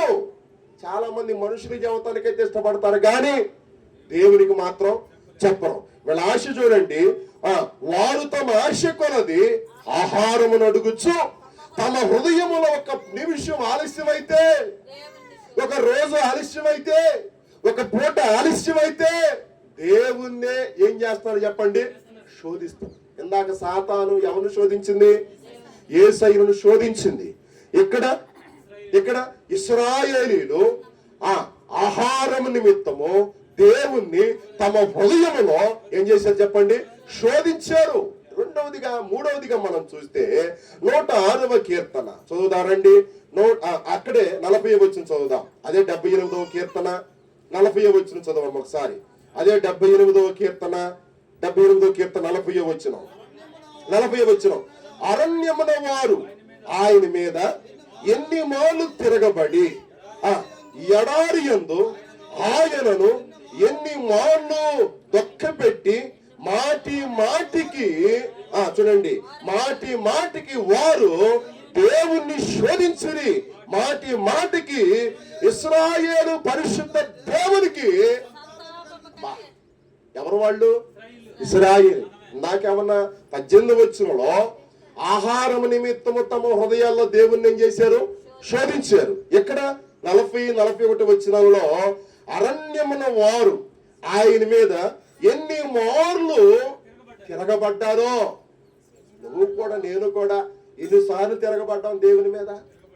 దేవుడు ఏమి ఇచ్చాడు పాస్టర్ గారో, దేవుడు ఏం చేశాడు పాస్టర్ గారో, ఇంతవరకు దేవుడు నాకేమి చేయలేదనే వాళ్ళమే ఉన్నాం. కానీ దేవుడు నాకు అన్ని ఇచ్చాడయ్యా అనేవాళ్ళు తక్కువ. నేను ఈ రోడ్లో ప్రయాణం చేస్తున్నా, ఏది మన కారంచేడు గేట్ రోడ్లో ప్రయాణం చేస్తున్నా. చాలా బాధాకరమైనటువంటి, దుఃఖకరమైనటువంటి విషయం ఏంటంటే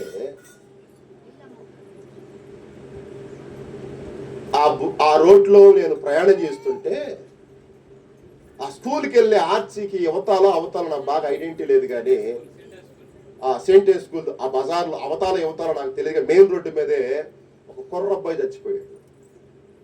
జాగ్రత్తగానే ఒక కుర్రబ్బాయి చచ్చిపోయాడు. ఆ కుర్రబ్బాయికి 3వ రోజు 5వ రోజు వాళ్ళు దినం కార్యక్రమం లాంటిది పెట్టుకున్నారు. ఈ పక్క దినం కార్యక్రమం జరుగుతుంటే అదే రోజు ఆ పక్కన 3వ ఇల్లు 4వ ఇల్లు ఇంకో కుర్రోడు చచ్చిపోయాడు. దేవుని సంఘం, ఆ దేవుని బిడ్డలారా, ఈరోజు వాళ్ళకంటే మనం గొప్పవాళ్ళం కాదు. ఈ రోజు నీలో ఏముందని, ఈ రోజు మనలో ఏముందని ఇంకా మనం బ్రతికున్నాం చెప్పండి. మనకేముందని ఇంకా మనం సజీవులుగా ఉన్నాం చెప్పండి?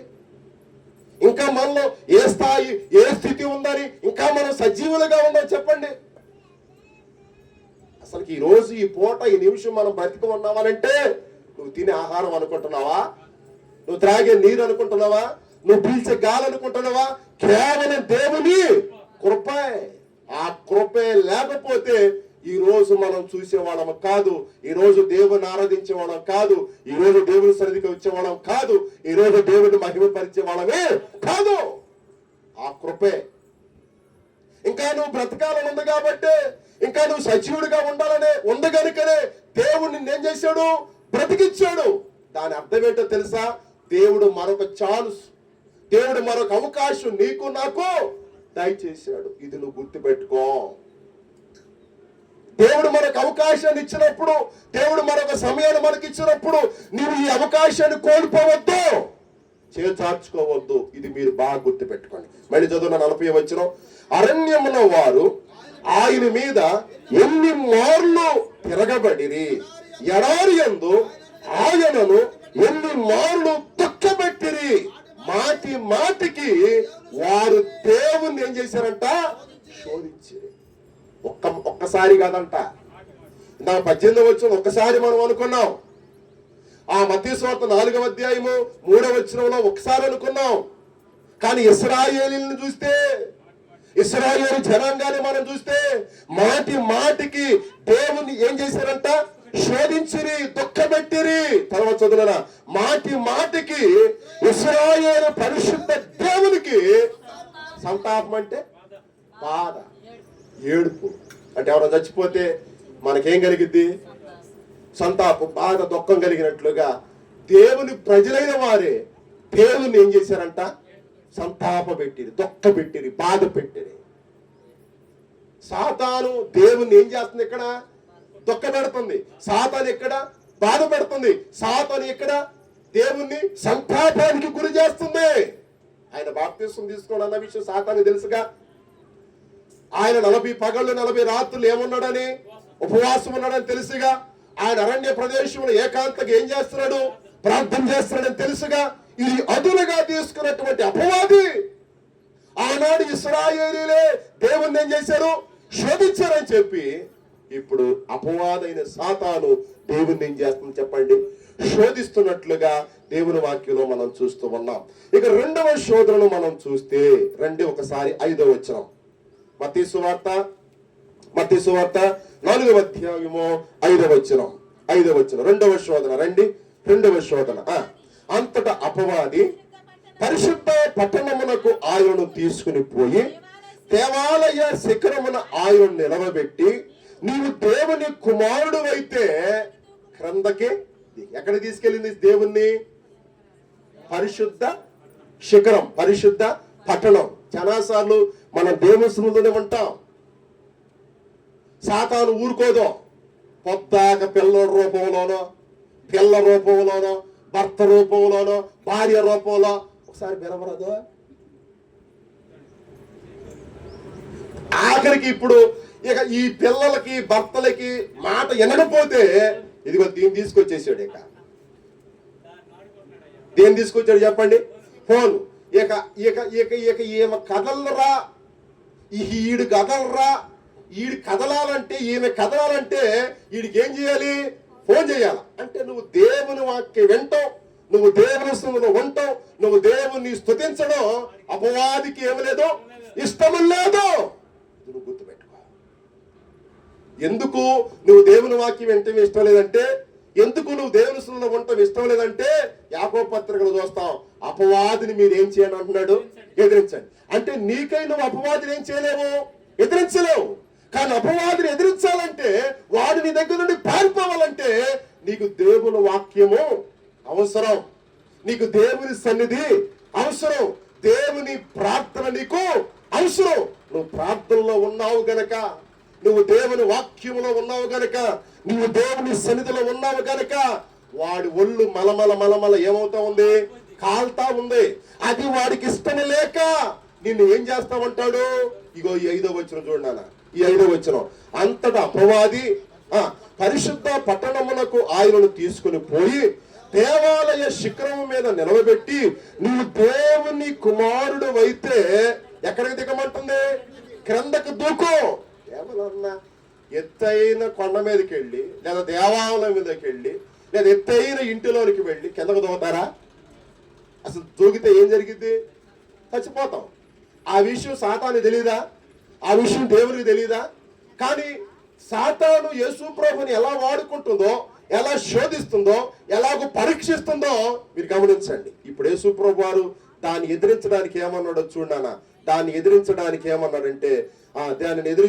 ఏమన్నాడంటే నీవు నీ దేవుడైన ప్రభువును ఏం చేయకూడదు? శోధించకూడదు. దేవుణ్ణి శోధించకూడదు. ప్రభువుని ఏం చేయకూడదు చెప్పండి? శోధించకూడదు అని అన్నాడు.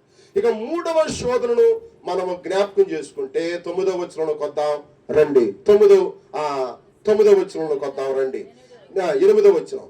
మరలా అపవాది మిగిలిన ఎత్తైన కొండ మీదకి ఆయనను తోడుకుని పోయి ఈ లోక రాజ్యములన్నిటినీ వాటి మహిమను ఆయనకు చూపి నువ్వు సాగిలపడి నాకు నమస్కారం చేసిన ఎడల ఏటన్నిటినీ నువ్వు ఏదైతే చూస్తున్నావో, నీకేదైతే కనబడుతుందో అవన్నీ నీకు ఇస్తాను. నువ్వు ఎవరికి సాగిలపడాలి? సాతానికి. చూడండి పిల్లారా, 1 ఆహారం ద్వారా శోధించింది, 2 పరిశుద్ధ కొండ మీద తీసుకెళ్లి శోధించింది, 3 చెప్పండి ఈ లోక అధికారం అంతా కూడా చూపించి ఆయన ఏం చేస్తుంది చెప్పండి? శోధిస్తున్నట్లుగా మనం చూస్తూ ఉన్నాం. అయితే 10వ వచనంలో దానికి సమాధానం ఏందో చూడండి. యేసు వానితో సాతానా పో, ప్రభు అయిన నీ దేవునికి మ్రొక్కి ఆయనను మాత్రమే ఏం చేయాలి? సేవించాలి. అలా సేవించిన వ్యక్తి ఎవరో? యెహోషువ. నేను నా ఇంటి వారును ఎవరిని? యెహోవాను ఏం చేస్తాం? సేవించదము. కుటుంబంలో గత వారాల్లో చెప్పా, ఒక భర్త దేవుని సన్నిధికి వస్తే తన భార్య ఎక్కడికి రావట్లేదు? దేవుని సన్నిధికి. ఒకవేళ భార్య దేవుని సన్నిధికి వస్తే భర్త రావటల్లా. ఇలా భార్య భర్తలు దేవుని సన్నిధికి వస్తే బిడ్డలు దేవుని సన్నిధికి రావట్ల. అందుకే అపవాది భర్తకు ఒక ఆలోచన, భార్యకు ఒక ఆలోచన, పిల్లలకు ఒక ఆలోచన పుట్టించి పలు రకాలుగా కుటుంబాన్ని శోధనకి, బాధకి, శ్రమలకి, కష్టాలకి, ఇరుకులకు, ఇబ్బందులకు ఏం చేస్తుంది చెప్పండి? గురి చేస్తున్నట్లుగా దేవుని వాక్యములో మనం చూస్తున్నాం. అయితే 11వ వచనం మనం చూస్తూ ఉన్నప్పుడు ఈ 3 శోధనలో, ఈ 3 శ్రమలలో, ఈ 3 కష్టాలలో ఆయన ధైర్యంగా అపవాదిని ఎదిరించిన కారణము చేత చదువుదాం. 11వ వచనం.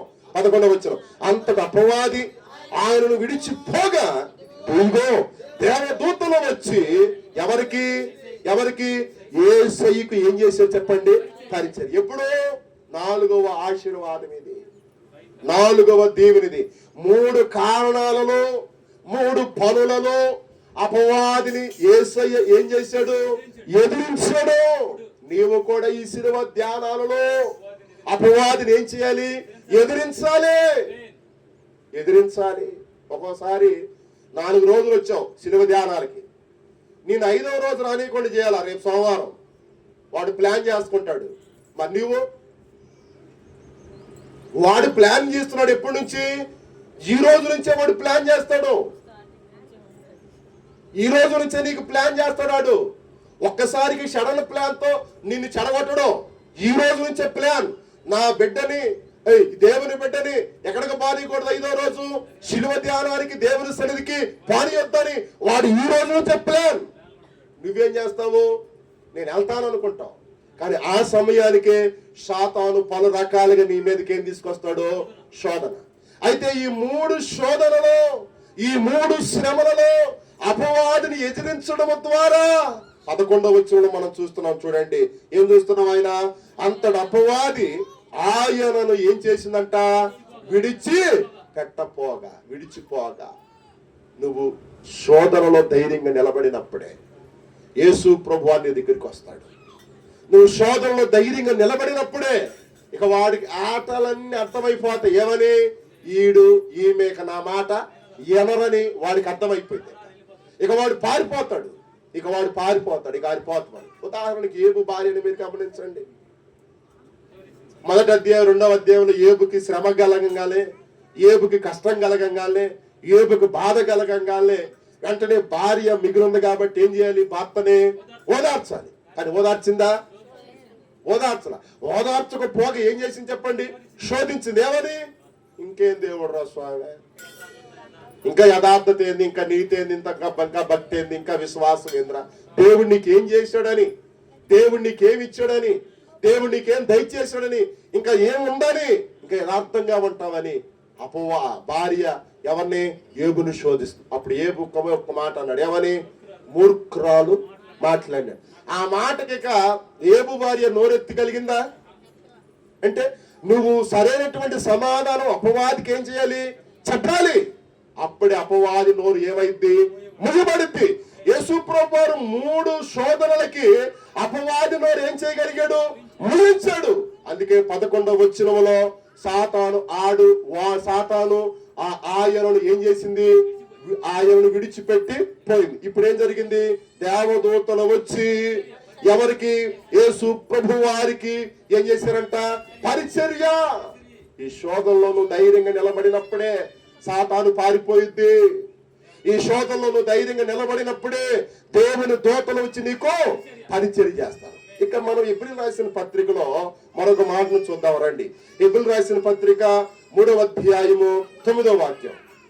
ఎబ్రిల్ రాసిన పత్రిక 3వ అధ్యాయము 9వ వాక్యం. ఎబ్రిల్ రాసిన పత్రిక 3వ అధ్యాయము 9వ వచనం. 3:9 40 సంవత్సరములు నా కార్యమును చూచి మీ పితరులు నన్ను ఏం చేశారు? పరీక్షించి. ఎన్ని సంవత్సరాలు?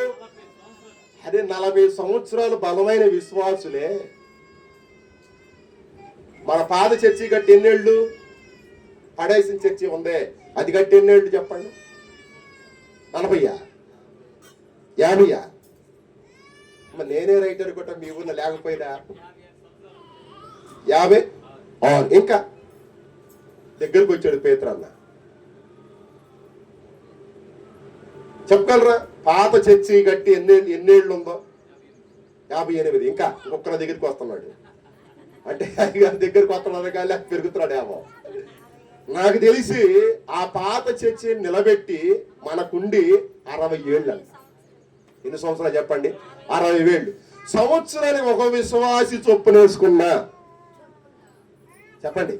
సంవత్సరానికి ఒక్క విశ్వాసి చొప్పున వేసుకున్నా ఇప్పటికి ఎంతమంది రావాలి?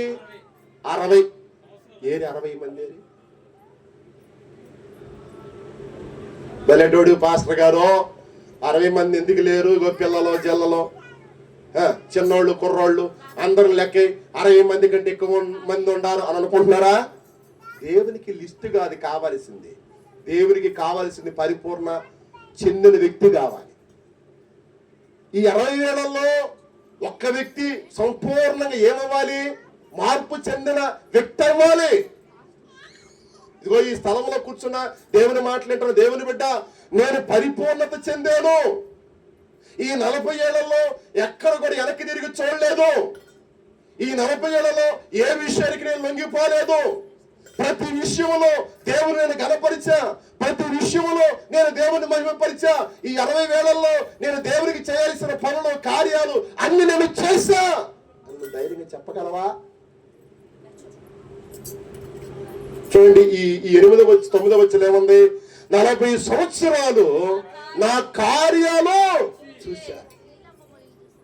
నువ్వు దేవుని దగ్గరికి వచ్చి అడగట్లా కార్యాలు చూడాలంటే, నువ్వు దేవుని దగ్గరికి వచ్చి వేడుకోవటంలా కార్యాలు చూడాలంటే. కానీ ఇశ్రాయేలీలు ఐగుప్తు దగ్గర నుండి కూడా దేవుని కార్యాలు కళ్ళారా చూశారు, చెవులారా విన్నారు, మనసారా గ్రహించారు. వాళ్ళే దేవుణ్ణి ఏం చేశారంట? పరీక్షించి మరీ శోధించారు. వాళ్ళకి నీకు తేడా ఏది? వాళ్ళకి నీకు వ్యత్యాసం ఏది? వాళ్ళకి నీకు మధ్య భేదాలు ఏవి? వాళ్ళు కళ్ళారా చూసి కూడా దేవుని శోధిస్తే, వాళ్ళు చెవులారు విని కూడా దేవుని శోధిస్తే, వాళ్ళు మనసారా గ్రహించి కూడా దేవుని శోధిస్తే, దేవుని నమ్మిన నిజ క్రైస్తవుడు అయిన నీవు, దేవుని నమ్మిన నిజ విశ్వాసమైన నీవు రక్షణ మారు మనసు పొందిన నీవు దేవుని ఎన్ని మార్లు శోధించుంటావు. ఒక మాటలో చెప్పాలంటే 40 సంవత్సరాల్లో 40 సార్లు శోధించేరేమో, 40 సంవత్సరాల్లో 40 ఇంటూ 80 సార్లు శోధించారేమో. కానీ ఇప్పటికి నీవు ఎన్నిసార్లు ఆయన శోధించుంటావు? ఒక మాటలో చెప్పాలంటే ఒక్క రోజులోనే 80 సార్లు శోధించిన వాళ్ళు లేరా? ఒక్క రోజులోనే 100 సార్లు శోధించిన వాళ్ళు లేరా? ఒక్క రోజులోనే 200 సార్లు దేవుని శోధించిన వాళ్ళు లేరా? ప్రియ దేవుని సంగమా, దేవుని బిడలారా, మన ఇశ్రాయేలీలు, మన పితరులు అరణ్య ప్రదేశములో దేవుని ఏం చేశారంట? పరీక్షించి దేవుని ఏం చేశారంట? శోధించారని దేవుని వాక్యంలో మనం చూస్తున్నాం. అంత మాత్రమే కాకుండా ద్వితీయోపదేశకాండం 6వ అధ్యాయము 16వ వచనాన్ని మనం చూస్తే, ద్వితీయోపదేశకాండము 6వ అధ్యాయము 16వ వచనం, 6:16 చూడము ఒకసారి. 6:16 ఒక ఊర్లో దేవుని శోధించారంట. మీరు మెస్సాలో మీ దేవుడిని యెహోవాను శోధించినట్లు ఆయనను మరలా ఏం చేయకూడదు? ఒక ఊర్లోనే, మస్సా అనేటువంటి ఊరిలోనే దేవుణ్ణి ఏం చేశారంట? శోధించారు అని. అలా ఆ ఊర్లో శోధించినట్లుగా ఇగో ఈ ప్రాంతంలో, ఈ స్థలములో దేవుణ్ణి ఏం చేయకూడదు? శోధించు. ఇంకా మరొక మాటను మనం చూస్తే హెబ్రీయులకు రాసిన పత్రిక 4వ అధ్యాయము 15-16 వచనాలు. ఇంకొక మాట చదివి నేను ముగిస్తాను రండి. 4వ అధ్యాయం హెబ్రీయులకు రాసిన పత్రిక 4వ అధ్యాయము 15-16. మన ప్రధాన యాజకుడు మన బలహీనతల యందు మనతో సమానుభావము లేనివాడు కాడు, కానీ సమస్త విషయములో మన వలె శోధించబడినను ఆయన ఎలాగున్నాడంట? పాపము లేనివాడుగా. 4 రోజులు అయిపోయాయి నీ సిలువ ధ్యానాల్లో. ఈ మత్తయి సువార్త 4వ అధ్యాయాన్ని మనం చూస్తే ఆయన ఎలాంటి వాడిగా ఉన్నాడు? మన వలె శోధించబడ్డాడు, గాని ఆయన పాపము లేనివాడిగా ఉన్నాడు. అందుకని అపవాది ఆయన ఏం చేసింది? విడిచిపెట్టేసింది. అందుకని దేవదూతలు వచ్చి ఆయనకి ఏం చేశారు? పరిచర్య. ఇక్కడ మనం ఏం చూస్తున్నాం చూడండి, 15వ వచనంలో, ఆయన మన వలె శోధించబడినను ఆయన పాపము లేని వాడిగా ఉండేది. నువ్వు ఈ శిలువ ధ్యానాల్లో ఏ ఆశీర్వాదమైన పొందాలనంటే, ఈ శిలువ ధ్యానాలలో ఏ తీవ్రమైన నువ్వు పొందాలంటే, సాతాను పలు రకాలుగా నిన్నేం చేస్తూ ఉంటాడు? శోధిస్తూ ఉంటాడు, పరీక్షిస్తూ ఉంటాడు.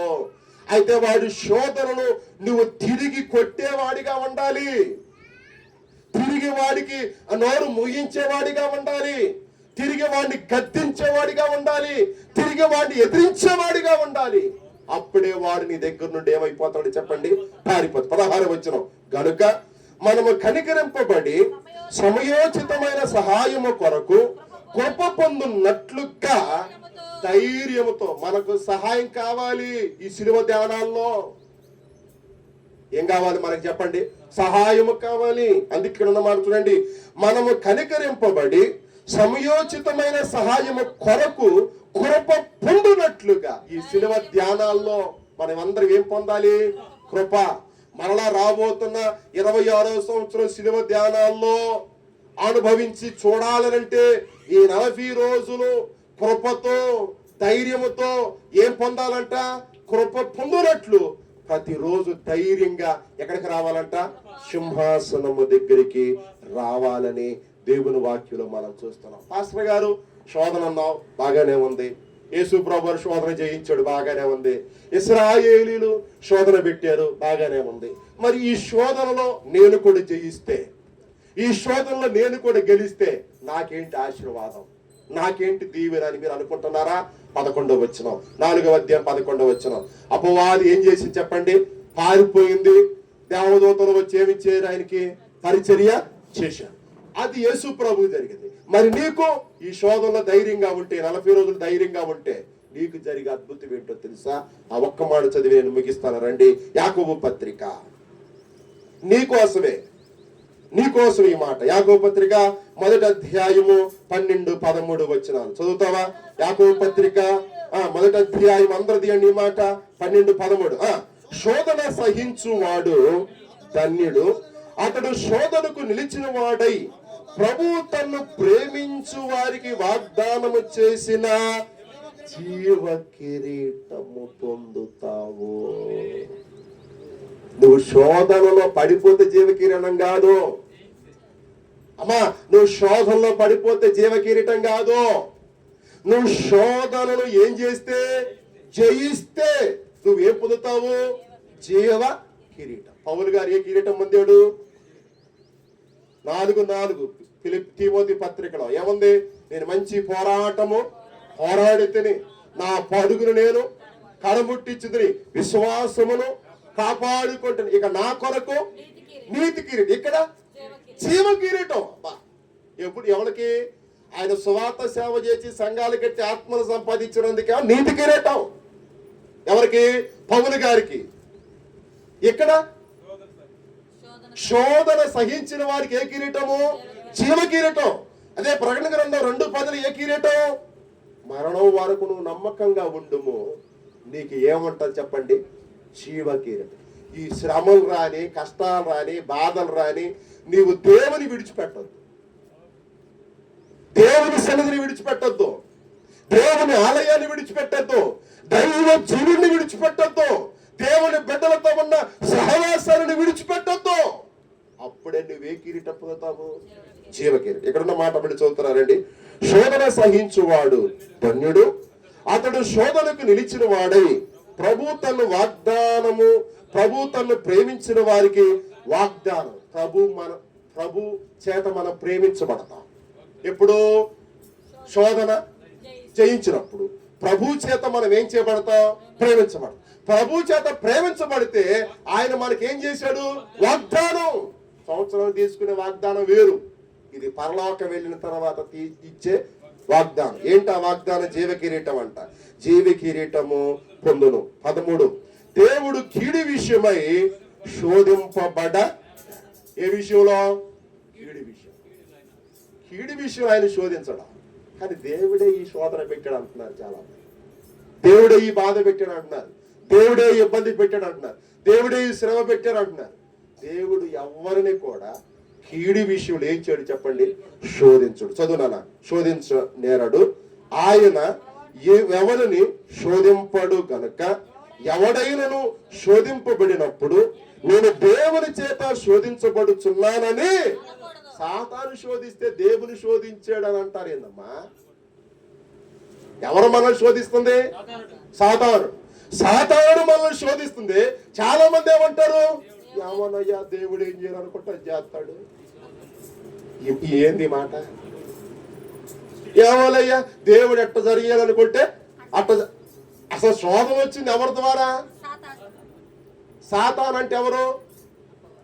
అపవాది. అపవాది ద్వారా నీకు శోధన వస్తే, అపవాది ద్వారా నీకు కష్టం వస్తే, అపవాది ద్వారా నీకు ఇబ్బంది వస్తే నువ్వు సాతాను మీద వేసింది పోయి నువ్వెవరి మీద వేస్తున్నావు? దేవుని మీద వేస్తున్నావు. అందుకే బైబిల్ చెబుతుంది దేవుని కుమారుని మరలా ఎప్పుడు? ఈ మాట అంటం ద్వారా. ఆనాడు వాళ్ళు ఒకసారి సిలివేస్తే ఈనాడు నీ మాటల చేత, నీ క్రియల చేత, నీ స్థితి చేత మరలా ఆయన ఏం వేస్తున్నావు? శిలువ. ఉదాహరణకి నీ భర్త నేను కొట్టాడు. ఈ నేరం కూడా ఎవరి మీద వేస్తారు? నేను తప్పు చేశాను అందుకు నా భర్త నన్ను కొట్టాడు అంటున్నారా? చెప్పండి. మీ పిల్లల్ని మీరు కొట్టారు, పిల్లలు ఏమంటారు? మా అమ్మ మా నాన్న కొట్టారు అని అంటున్నారు, దేవుడు కొట్టారు అని వాళ్ళు అంటల్లా. కానీ మీరు మాత్రం ఏమంటున్నారు? దేవుడు కొట్టించాడు నన్ను దగ్గరుండి. దేవుడు నా భర్త మనసు మార్చొచ్చుగా, దేవుడు నా భర్తతో మాట్లాడొచ్చుగా, కర్రెత్తినప్పుడు కర్రెత్తలేకుండా చేయొచ్చుగా. ఎవరి మీద చెప్పండి? దేవుని మీద. అసలు నువ్వు నోరెత్తడం ఎందుకు? ఆయన చేత కొట్టించుకోవడం ఎందుకు? ఈ నేరాన్ని తీసుకెళ్ళి ఎవరి మీద? దేవుని మీద. ఇవన్నెందుకో? బైబిల్ చెబుతుంది జ్ఞానమ్మ కలిగినటువంటి స్త్రీ ఏం చేసేదంట? తన ఇల్లుని కట్టుకునేది. 3 రాళ్ళైతే తన చేతులతో ఏం చేసి చెప్పండి? వాడిది. మరి జ్ఞానం కలిగిన వాళ్ళుగా ఉంటారో, జ్ఞానం లేని వారిగా ఉంటారో, శోధనలో పడేవారిగా ఉంటారో, శోధనను జయించేవారిగా ఉంటారో, ఈ శిలువ ధ్యానాల్లో మీదట ఈ అవకాశం ఉంది. ఆదాము అవ్వల ముందు దేవుడు ఏం పెట్టాడు? ఏదో మా ఆదాము అవ్వల ముందు దేవుడు ఏం పెట్టాడు? చెట్టు ఫలాన్ని పెట్టాడు. దేవుడు వాళ్ళకి చెప్పాడు ఏమని? ప్లీజ్ మీరు ఈ ఫలాలు మాత్రం మిగిలిన తినండి అన్నాడు, అన్ని తినండి అన్నాడు. కానీ మీరు ఈ ఫలాన్ని మాత్రమే ముట్టుకోవద్దు, తినొద్దని చెప్పాడు. కానీ వాళ్ళకి మనసంతా, దృష్టి అంతా దేని మీదకి వెళ్ళింది? దేవుడు చెప్పాడే దాని మీదకే వెళ్ళింది. ఇప్పుడు నేను చెప్పిన వాక్యం మీద ఉండదు మనసంతా. కానీ ఇంటికి వెళ్ళిన తర్వాత ఎవరన్నా మాట అంటారే, ఇక దాని మీదకి వెళ్ళిపోయింది. మీ ఆలోచన అంతా దాని మీదకి వెళ్ళిపోయింది, మీ మనస్సు అంతా దాని మీదకి వెళ్ళిపోయింది, మీ దృష్టి అంతా దాని మీదకి వెళ్ళిపోయింది. అరే దైవజనుడు గంట గుండె బాదుకొని శోధన గురించి మాట్లాడాడే. నా నోరు జాగ్రత్త చేసుకోవాలి, నా మాట జాగ్రత్త చేసుకోవాలి, నా చూపు జాగ్రత్త చేసుకోవాలి, నా నడక జాగ్రత్త చేసుకోవాలి, నా పడక జాగ్రత్త చేసుకోవాలి, పొలంలో జాగ్రత్తగా ఉండాలి, ఉద్యోగంలో జాగ్రత్తగా ఉండాలి, వ్యాపారంలో జాగ్రత్తగా ఉండాలని ఆలోచన నీకుంటే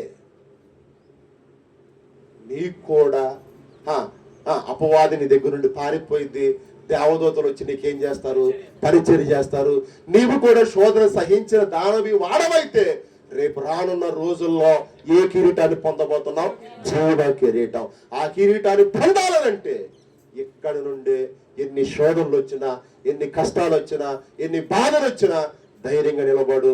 తప్పకుండా దేవుడు నీకు కావలసిన ఆత్మశక్తినిచ్చి బలపరుస్తాడని తెలియజేస్తూ ఈ మాటలు నేను ముగిస్తూ ఉన్నాను. దేవుడి కొద్ది మాటలు దీవించి ప్రభు ఆస్వాదించును గాక. ఆమె సమస్త జ్ఞానానికి మించిన దేవుని సమాధానం యేసుక్రీస్తు వల్ల మీ హృదయాలకి తలంపులకి కావలి ఉండుగాక. ఆమేన్. దేవా నాయందు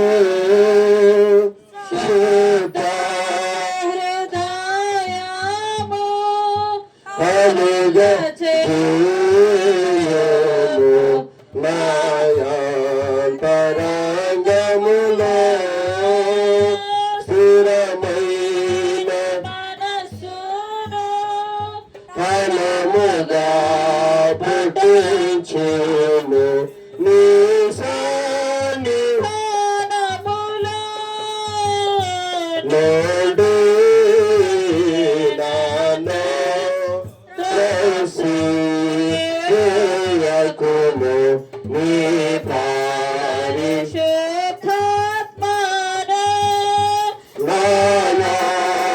నాయాపనండి తీసివేయకుము. నీ రక్షణానంద కుమారల పుట్టించుము. సమాధి గల మనసు కలుగచేసి నన్ను దృఢపరచుము.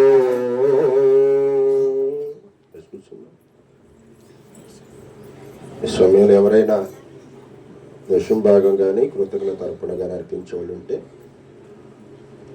లేచి ముందుకు రావలసిందిగా దేవుని నామంలో మనవి చేస్తూ ఉన్నాను.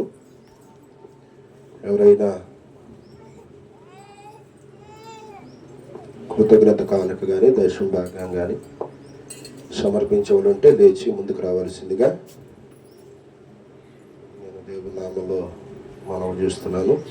ప్రార్థన చేసుకుందాం. ప్రేమ కలిగిన మా తండ్రి, కృపగల దేవ, మహోన్నతుడా, ఈ బిడ్డలు నీ సన్నిధికి వచ్చి ఇచ్చిన కానుక దీవించి ఆస్వాదించి ఏది ఇచ్చారో ఎంత ఇచ్చారో తెలుసు కనుక అంత రెట్టింపని దీవెన ఆశీర్వాదమును ఈ బిడ్డలకు కుటుంబాలకు సమృద్ధిగా మీరు దయచేయమని, ఎక్కడ కూడా ఓడిపోకుండా జయింపుతుంటే కృప దయచేయమని, ఇచ్చిన దాని రెట్టింపు దయచేయమని యేసునామములో అడుగుతున్నాను పరమ తండ్రి.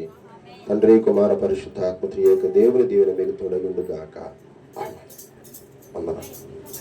పాడుతుండగా సంకాలికలు తీసుకుందాం.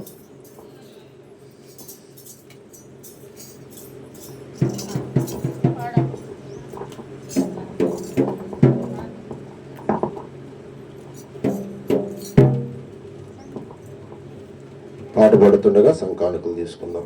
సంతోషముతో నీచని వారిని ఎంతో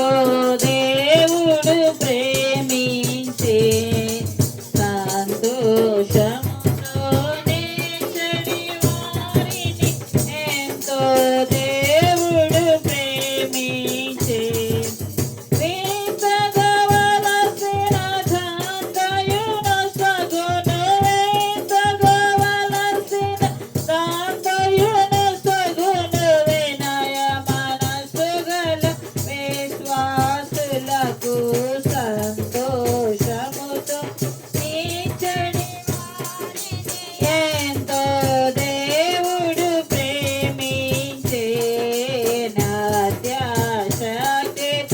అధిక ప్రేమతో అంధకార చెడులందరకు అత్యాశక్తితో అధిక ప్రేమతో అంధకార చెడులందరకు సత్య సువార్తను చాటించుటకై సత్య సువార్తను చాటించుటకై సతతము తిరిగిడి సార్థకులకు సంతోషముతో నిలిచెడి వారిని ఎంతో దేవుడు ప్రేమించి నీయండి మీకియ్యబడునని ఇయ్యంగల ప్రభు యేసనెను.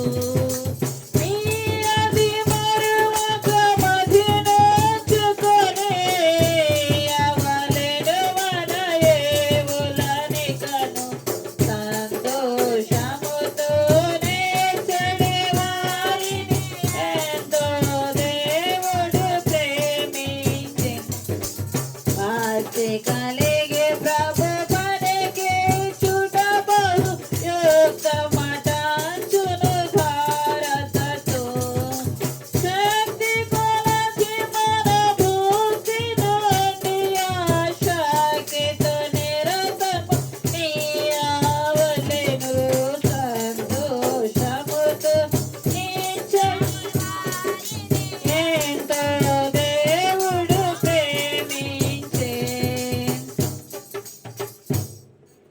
నీకేచు అర్పణలో నీవే మాకిచ్చితివి. మాకు నా సకల మాకు నా సకల మా ప్రభువాయని నీవే గదా నీకిచ్చు అర్పణలో నీవెప్పుడు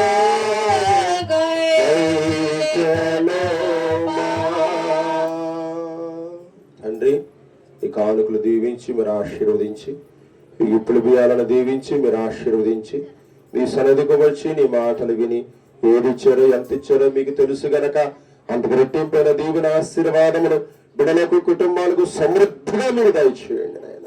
నాడు సారేపతి విధవరాలి కుటుంబాన్ని పోషించి సంరక్షించి దీవించినట్లుగా ఈ విధందరినీ కూడా పోషించి సంరక్షించి దీవించమని ప్రార్థన చేస్తున్నా. బిడ్డలు చేసే ఉద్యోగ వ్యాపార వ్యవసాయ పనులు ప్రయాణాల తోడుగా ఉండండి నాయన. తిరిగి కోల్పోయినవన్నీ కూడా తిరిగి సంపాదించుకునే అవకాశం వారికి దయచేయమని యేసునామమున అడుగుతున్నాను పరమ తండ్రి. ఆమేన్. కూర్చోండి.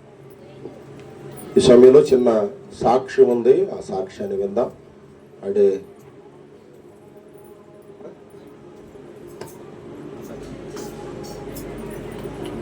అడే గీత ఒక చిన్న సాక్ష్యం చెప్పింది. అందరం కూడా సాక్ష్యాన్ని విందాం.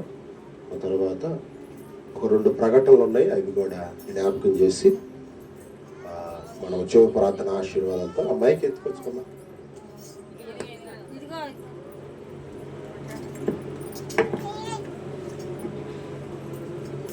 దేవుని కొందనాలు. ముందుగా నాకు ఈ అవకాశం ఇచ్చినందుకు పాస్టర్ గారికి నా వందనాలు. ఇక్కడికి వచ్చిన ప్రతి ఒక్క బిడ్డకి నా వందనాలు. మొన్న మధ్యకాలంలో నాకు ఆరోగ్యం బాగాలేదు. అప్పుడు తిరగతానే ఏందో కొంచెం నంతగా ఉన్నాను. ఇంకా ఒళ్ళు మంటలో ఇంకా అట్లా చాలా ఇబ్బంది పడిపోయాను. మా బావ కొడుకు కానీ మా బావ పిల్లలు కానీ నన్ను రోజు హాస్పిటల్కి తీసుకొచ్చేవాళ్ళు. ఇక అయితే ఇంక నేను చాలా ఇదైపోయా. ఇంక ఇక్కడ ఎందుకు అని చెప్పానని మా అమ్మోళ్ళు ఇంటికి తీసుకెళ్ళినాక ఇంక అక్కడ 1 నెల రోజులు హాస్పిటల్లో ఉన్నా. నేను హాస్పిటల్లో ఉంటే ఇంకా ఈ అమ్మాయికి ఏం లేదులే, కొంచెం వీక్గా ఉంది అది ఇది అని చెప్పాను. డాక్టర్ చెప్తే సరేనని చెప్పాను. 1 నెల రోజులు ఒళ్ళంతా మంటలు, నాకు అసలు ఏమీ బాగుండేది కాదు. అప్పటికప్పటికే వచ్చేసేసేది. నేనైతే ఎందుకు ప్రభా నాకు ఈ జీవితం తీసుకో ప్రభా అని చాలా ఏడ్చుకునేదాన్ని. ఇంకా ఏడ్చుకునేదాన్ని, తీసుకెళ్ళిపో ప్రభా నాకు వద్దు, ఈ బాగా నేను భరించలేకపోతున్నాను అని చెప్పని తెగ ఏడ్చుకునేదాన్ని. నా కోసం పాస్టర్ గారు కానీ పాస్టమ్ గారు కానీ ప్రార్థన చేసేవాళ్ళు. మీకు తెలుసు, మీరు కూడా ప్రార్థన చేశారు సంఘంలో. ఇకైతే ఇంక నేను పేర్లను అందరూ నా కోసం ప్రార్థన చేశారు. ఇక నేను ఎంత లేవలేని స్థితిలో అంటే నన్ను పట్టుకొని తీసుకొచ్చి అట్లా కూర్చోబెట్టి అంత పరిస్థితిలో ఉన్నప్పుడు నేను ఇంకా తీసుకెళ్ళి నాకు నీళ్లు కూడా పోసారు. నా తల్లిదండ్రులు కానీ, నా భర్త కానీ, నా పిల్లలు కానీ, మరి మా అత్త కానీ నన్ను పట్టుకొని తీసుకెళ్ళి అట్లా వాళ్ళు నీళ్లు పోసి తీసుకొచ్చి అట్లా పెట్టేవాళ్ళు. అంత స్థితిలో నన్ను దేవుడు ఇప్పుడు బాగానే స్వస్థపరిచాడు. నేను పనికి వెళ్తున్నాను బాగానే. అంత ఇదిగా ఉన్నప్పుడు నేను కొంచెం కారణాల వల్ల చెప్పలేకపోయాను చిన్న సాక్ష్యం. దేవుడు దీవించి ఆశీర్వదించిన కాక నా కుటుంబం కోసం ప్రార్థన చేయమని అడుగుతున్నాను. సాక్ష్యమిచ్చేదా మన స్వామి యేసు దేవుడనుచు సాక్ష్యమిచ్చేదా, సాక్ష్యమనగ కనిన వినిన సంగతులను తెలుపుటయే, సాక్ష్యమనగ సంగతులను తెలుపుటయే, సాక్ష్యమిచ్చు కొరకు నన్ను స్వామి రక్షించుననుచు సాక్ష్యమిచ్చేదా, మన స్వామి యేసు దేవుడనుచు సాక్ష్యమిచ్చేదా. తండ్రి గీతాన్ని మీరు జ్ఞాపకం చేసుకోండి, తన భర్తను మీరు జ్ఞాపకం చేసుకోండి, వారి బిడ్డలను జ్ఞాపకం చేసుకోండి, వారి అత్త మామను జ్ఞాపకం చేసుకోండి, వారి తల్లిదండ్రులను మీరు జ్ఞాపకం చేసుకోండి, వారి కుటుంబ సభ్యులందరినీ జ్ఞాపకం చేసుకోండి. నాయనా, భయంకరమైన పరిస్థితుల్లో ఆ బిడ్డని మీరు స్వస్థపరిచారు, కాపాడారు, లేవనెత్తారు, కరుణించారు, దయ చూపించారు, దేన స్థితి నుండి మీరు బాగు చేశారు, గొప్ప విజయాన్ని కుమార్తెకు మీరు ఇచ్చారు. ఇక ఎన్నడూ ఆ రోగం, ఆ బలహీనత లేకుండా రాకుండా చేసే మహిమ మీరు పొందుకోమని, ఈ సాక్ష్యం ద్వారా మీరే మహిమ పొందుకోమని యేసు నామమున ప్రార్థించి దీవిస్తూ ఉన్నాం పరమ తండ్రి, ఆమేన్. పిల్లరా, మరోసారి మీ అందరికీ యేసుక్రీస్తు నామములో శుభవందనాలు. మొదటగా ఒక విషయం, రేపటి నుంచి దేవాలయానికి పెయింట్లు వేస్తూ ఉన్నారు పెద్దలు, అంటే ఆ లైట్ల వాళ్ళు వేయిస్తున్నారు. ఎవరైతే ఇంకా పంచాయతీ ఇవ్వవలసినటువంటి వారు ఉన్నారో, బయట వారు కానీ మన స్థానికంగా ఉన్న సంఘస్థులు కానీ, దయచేసి రేపు ఈరోజు సాయంత్రం పెద్దలు మీ ఇళ్ళకి వస్తారంట. మీ దగ్గర ఉన్నటువంటి పంచాయతీ వాళ్ళకి ఇవ్వాల్సిందిగా తెలియజేస్తూ ఉన్నారు. ఇక రెండో విషయం ఏంటంటే, సిలువ ధ్యానాలు జరుగుతున్నాయి. ప్రతిరోజు రండి, పాల్గొనండి, దేవుని నామాన్ని గణపరచండి, ప్రార్థన చేసుకోండి, శోధనలు జయించండి, అపవాదిని ఎదిరించండి. మీరు దేవుని నుంచి వచ్చే జీవ కిరీటాన్ని తప్పకుండా పొందుతారని ఓ సేవకుడిగా మీకు నేను మనవి చేస్తున్నాను. కాబట్టి ప్రార్థనలకు వచ్చేటప్పుడు ఆషామాషగా రావద్దు, విశ్వాసంతో రండి. ఆ రోజు మీరు బహుమానం పొంది మీ గృహాలకు వెళ్తారని ఇక్కడున్న పురుషులకి, కుర్రాళ్ళకి, స్త్రీలకి అందరూ కూడా దైవజనుడిగా తెలియజేస్తున్నాను. ఎవరు కూడా మిస్ కావద్దు, అందరూ కూడా రండి, ప్రతిరోజు పాల్గొనండి, దేవుని దీవెనలు పొందాలని మీ అందరికి కూడా నేను తెలియజేస్తున్నాను. మూడో విషయం ఏంటంటే, ఈ సిలువ ధ్యానాల్లో ఒకవేళ ఎవరికైనా ఆశ ఉండొచ్చు, నేను వాక్యం చెబుతానని, మేము వాక్యం చెప్పాలని. ఎందుకంటే 4 రోజులు జరిగినాయి, బుధవారం నుండి శనివారం దాకా వరుసగా 4 రోజులు నేనే దేవుని వాక్యం చెప్పా, అది మీ అందరూ తెలుసు. ఒకవేళ మీలో ఎవరైనా సరే అయ్యా నేను ఇంట్రెస్ట్గా ఉంది వాక్యం చెప్పాలనుకుంటానంటే, ఇదిగో మీకోసం పాంప్లెట్లు ఆల్రెడీ అందరికి ఇచ్చేసాం. ఇంకెవరికన్నా తీసుకోవాలా? ఇంకెవరికన్నా ఈ 40 రోజుల పాంప్లెట్ రావాలా? మిక్కిలి బాలయ్య శాంతమ్మ గారి జ్ఞాపకార్థంగా వారి కుమారుడు కోడళ్ళు మనవ సంతానం వేయించారని మీకు మొన్న బుధవారమే ప్రకటించాను. మీ ఎదుట పాంప్లెట్ ఉంటుంది, ఆ పాఠాల్లో ఏ రోజైనా సరే మీరు సిద్ధపడవచ్చు. కాకపోతే ఏ రోజు మీరు చెప్పాలనుకుంటున్నారో, సిద్ధపడుతున్నారో ఒక అవకాశం నాకు చెబితే ఆ రోజు మీకు ఇవ్వబడిద్ది, ఆ సమయం మీకు ఇవ్వబడిద్ది. కాబట్టి ఈ ప్రకటన మీరందరూ కూడా గమనించవలసిందిగా మీ అందరూ కూడా ప్రేమతో మనవి చేస్తూ ఉన్నాను. మూడవది, 4వది, ప్రతిరోజు ఒక పూట అయినా సరే ఉపవాసం ఉండండి. అయ్యా మొన్నే చెప్పే బుధవారం ఒకవేళ ఉపవాసం ఉండలేకపోతున్నాము, ఒక కాయ తీసుకోండి, ఒక ఫ్రూట్ తీసుకోండి, ఒక ఫ్రూట్ తీసుకుని ఉపవాసం ఉండండి. ఖచ్చితంగా మీరు ఈ నెల రోజులు చేసే ఆ ఉపవాస దీక్షకు సంబంధించిన ఆ గుప్పిళ్ళు బియ్యం అయితే ఉన్నాయో, లేదా ఆ కూర ఖర్చు ఏదైతే ఉందో దేవుని సన్నిధికి తీసుకురండి. ఆల్రెడీ ఒక కుటుంబ సభ్యులు ఇచ్చేసారు,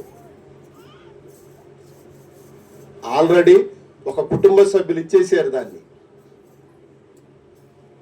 అయితే వాళ్ళు చెప్పొద్దు అన్నారు కాబట్టి పేరు చెప్పటం అంతే. ఈ నెల రోజులకు సంబంధించి ఆ కూరగాయలు ఏవైతే ఉన్నాయో, ఆ ఖర్చు ఏదైతే ఉందో ఇచ్చేసారు ఆ కుటుంబ సభ్యులు. మాకు పేరు చెప్పొద్దు అన్నారని చెప్పటం అంతే. కాబట్టి ఈ ప్రకటన మీరందరూ కూడా గ్రహించి అర్థం చేసుకుని, ఖచ్చితంగా ఇచ్చినటువంటి వారిని మనుషులు చూడకపోవచ్చు, దేవుడు ఖచ్చితంగా వాళ్ళని చూస్తాడు, ఖచ్చితంగా వాళ్ళని దేవుడు బ్లెస్ చేస్తాడనే విషయాన్ని ఈ ఉదయకాలం మీరు అందరూ కూడా గమనించండి. కాబట్టి 4 విషయాలు మీరు గమనించి ముందుకు రావాలని దేవుని సేవకుడిగా తెలియజేస్తున్నాను. చివరి ప్రార్థన ఆశీర్వాదాలతో ఈ కూడికను ముగించుకుందాం. ఆ తదుపరి అడే గీత వారి యొక్క ప్రసాదు వారి కుటుంబం నుండి పలహారం కృతజ్ఞతగా తీసుకొచ్చారు. పలహారం తీసుకుని సెలవు తీసుకుందాం. అందరూ కూడా తల వంచండి, కళ్ళు మూసుకోండి, ప్రార్థన చేసుకుందాం. నిర్మలమ్మ కోసం ముఖ్యంగా ప్రార్థన చేద్దాం. ఆ బిడ్డ స్వస్థ కొరకు. ప్రేమ కలిగిన మా తండ్రి, జాలి కలిగిన మా యేసుక్రీస్తు ప్రభువా, ఈ పరిశుద్ధ ఆదివారం ఆరాధనకు వచ్చి వాక్యం విని నిన్ను ఆరాధించిన ప్రతి కుమారుణ్ణి, ప్రతి కుమార్తెను మీరు జ్ఞాపకం చేసుకోండి అయ్యా. ఈరోజు శోధన మీద కొన్ని సంగతులు మేము నేర్చుకున్నాం.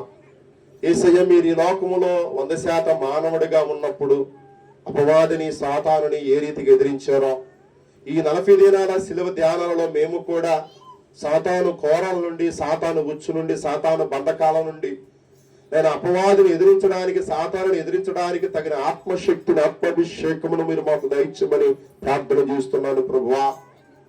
ఈ యొక్క ఆదివారం నీ సన్నిధికి వచ్చి నేను స్తుతించిన ప్రతి బిడ్డను మీరు పేరు పేరున మీరు జ్ఞాపకం చేసుకోండి అయ్యా. ఎత్తబడిన మాటలు వారి హృదయాలలో 30 అంతలుగా, 60 అంతలుగా, 100 అంతలుగా ఫలింపులకు తీసుకురమ్మని ప్రార్థన చేస్తున్నాను ప్రభువా. ఎవరు కూడా నేను దేని విషయంలో కృంగిపోక, దేని విషయంలో అలసిపోక, దేని విషయంలో సమస్యలక ధైర్యంగా ముందుకు వెళ్ళటకు నీ కృప దయచేయమని ప్రార్థన చేస్తున్నాను ప్రభువా. గత వారం అంతా పోషించావు, గత వారం అంతా దీవించావు, గత వారం అంతా సంరక్షించావు, గత కాలం అంతా ఆదరించావయ్యా. రాబోతున్న వారంలో పోషించండి, రాబోతున్న వారంలో దీవించండి, రాబోతున్న వారంలో సంరక్షించమని ప్రార్థన చేస్తున్నాను. ముఖ్యంగా నాయన మరి నీ యొక్క ఆలయం కొరకు మేము ప్రార్థన చేస్తూ ఉన్నాం. రేపటి నుండి మళ్ళా తిరిగి పెయింట్లు నాయన వేయబోతూ ఉండగా కావలసినటువంటి ఆర్థిక పరమైనటువంటి వనరులన్నీ కూడా మీరు సమకూర్చమని ప్రార్థన చేస్తున్నానయ్యా. ఇదిగో ప్రతిరోజు శిలువ ధ్యానాలకు వస్తూ నేను ధ్యానించేవారిగా, ప్రతిరోజు శిలువ ధ్యానాలకు వచ్చి నేను గణపరిచేవారిగా, ప్రతిరోజు శిలువ ధ్యానాలకు వచ్చి నీ ఆశీర్వాదాలు పొందుటకు నీ కృప అనుగ్రహించమని ప్రార్థన చేస్తున్నాను. ప్రభా, నీ బిడ్డలకి ఏది తక్కువ చేయొద్దయ్యా. ప్రభా, నీ బిడ్డలకి ఏది కొదువ చేయొద్దయ్యా. ప్రభా, నీ బిడ్డలకి ఏది లోటు లేకుండా చేయమని ప్రార్థన చేస్తున్నాం. వారు చేసే ఉద్యోగ, వ్యాపార, వ్యవసాయ పనులు, ప్రయాణాల్లో తోడుగా, నీడగా, అండగా, కొండగా, ఆధారంగా ఉండమని ప్రార్థన చేస్తున్నాం. కొంతమంది ట్రాక్టర్లో ప్రయాణం చేసి పనులకు వెళ్తున్నారు, కొంతమంది ఆటోలో ప్రయాణం చేసి పనులకు వెళ్తున్నారు, కొంతమంది బైకుల మీద ప్రయాణం చేసి పనులకు వెళ్తున్నారు, కొంతమంది రిక్షాల మీద, సైకిళ్ళ మీద ఆయా రీతిలుగా ప్రయాణం చేసి పనులకు వెళ్తున్నారయ్యా. వారి పనుల్లో, ప్రయాణాల్లో తోడుగా, నీడగా, అండగా, కొండగా, ఆధారంగా ఉండమని ప్రార్థన చేస్తున్నాను ప్రభువా. ముఖ్యంగా నీ అవసరాలు నాయన బెచ్చల నిర్మలమ్మ గారి కొరకు నేను ప్రార్థన చేస్తున్నాను. ఆ బిడ్డను మీరు ముట్టండి, తాకండి, స్వస్థపరచండి. తనతోటి చంద్రరావు కొరకు నేను ప్రార్థన చేస్తున్నాను. ఆ బిడ్డను మీరు ముట్టండి, తాకండి, స్వస్థపరచండి. తను నాయన వసుమతాంటి కొరకు నేను ప్రార్థన చేస్తున్నాను. ఆ తల్లిని మీరు ముట్టండి, తాకండి, స్వస్థపరచమని ప్రార్థన చేస్తున్నాను. ఇంకా చాలా మంది నాయన దీర్ఘకాలిక వ్యాధులతో బాధపడుతూ ఉండగా పేరు పేద ముట్టి తాకి స్వస్థపరచమని, బాగుచ్చేయమని ప్రార్థన చేస్తున్నాను. ముఖ్యంగా మా తండ్రి గ్రామంలో, సంఘములో సంతానం లేని వారు ఉన్నారయ్యా, గృహాలు లేని వారు ఉన్నారయ్యా, ఆయా రీతిలో ఆర్థికంగా, మానసికంగా బాధపడుతున్నటువంటి వారు ఉన్నారయ్యా, చెప్పుకోలేని బాధలతో, చెప్పుకోలేని కష్టాలతో నలిగిపోతున్నటువంటి వారు ఉన్నారయ్యా. ఆదరించేవారు లేక, సహాయం చేసేవారు లేక చాలా మంది కృషించిపోతున్నారయ్యా. ఇంటర్మీడియట్, 10th క్లాస్ పిల్లలు ఎగ్జామ్స్ రాస్తున్నారయ్యా. వారికి నీ పరలోకపు జ్ఞానాన్ని, తెలుగుని అనుగ్రహించమని ప్రార్థన చేస్తున్నాను. ఎవరైతే ఈ యొక్క ఆరాధనకు వచ్చి ఇదిగో నన్ను స్వస్థపరచు ప్రభు అని, ఇదిగో నన్ను బాగు చేయి ప్రభు అని, ఇదిగో నన్ను విడిపించు ప్రభు అని, నన్ను లేవనెత్తు ప్రభు అని, నన్ను కరుణించు ప్రభు అని, నాకు స్వస్థతని ఇవ్వు ప్రభు అని ఆసక్తితో ఎదురు చూస్తూ ఉన్నారు. అటు బిడ్డలందరికీ స్వస్థతను, విడుదలను, నెమ్మదిని, ఆరోగ్యమును, ఆయుష్నిచ్చి పంపించమని ప్రార్థన చేస్తున్నాం. ఈ పలహారం కొరకు మేము ప్రార్థన చేస్తున్నాం. పలహారాన్ని దీవించి ఆస్వాదించమని, అందరూ కూడా నాయన పంచాయతీ ఇవ్వడానికి ముందుకు రావడానికి కృప దయచేయమని యేసు క్రీస్తు పరిశుద్ధ నామమందు ప్రార్థించి పొందున్నాము పరమ తండ్రి, ఆమేన్. పరలోకమందున మా తండ్రి, ఈ నామం పరిశుద్ధ పరచబడును గాక, ఈ రాజ్యమగుచును గాక, నీ చిత్తం పరలోకమందు నెరవేరినట్టు భూమి యందు నెరవేర్చబడును గాక. మందర హారునుడు మాకు దయచేయము. మన అపరాధము చేసిన వారు మేము క్షమించిన ప్రకారం మా అపరాధాలు క్షమించము. మమ్మల్ని శోధన దుష్టుడు తప్పించి రాజ్యము, శక్తి, మహిమ నిరంతరం నీవైనావు తండ్రి, ఆమేన్. ప్రభు నిన్ను ఆశీర్వదించి నిన్ను కాపాడుగాక. ప్రభునికి తన సన్నిధిని ప్రకాశింపజేసి కరుణించు గాక. ప్రభు నీ మీద తన సన్నిధిని కాంతిని ఉదయింపజేసి నీకు సమాధానము కలుగు చేయును గాక.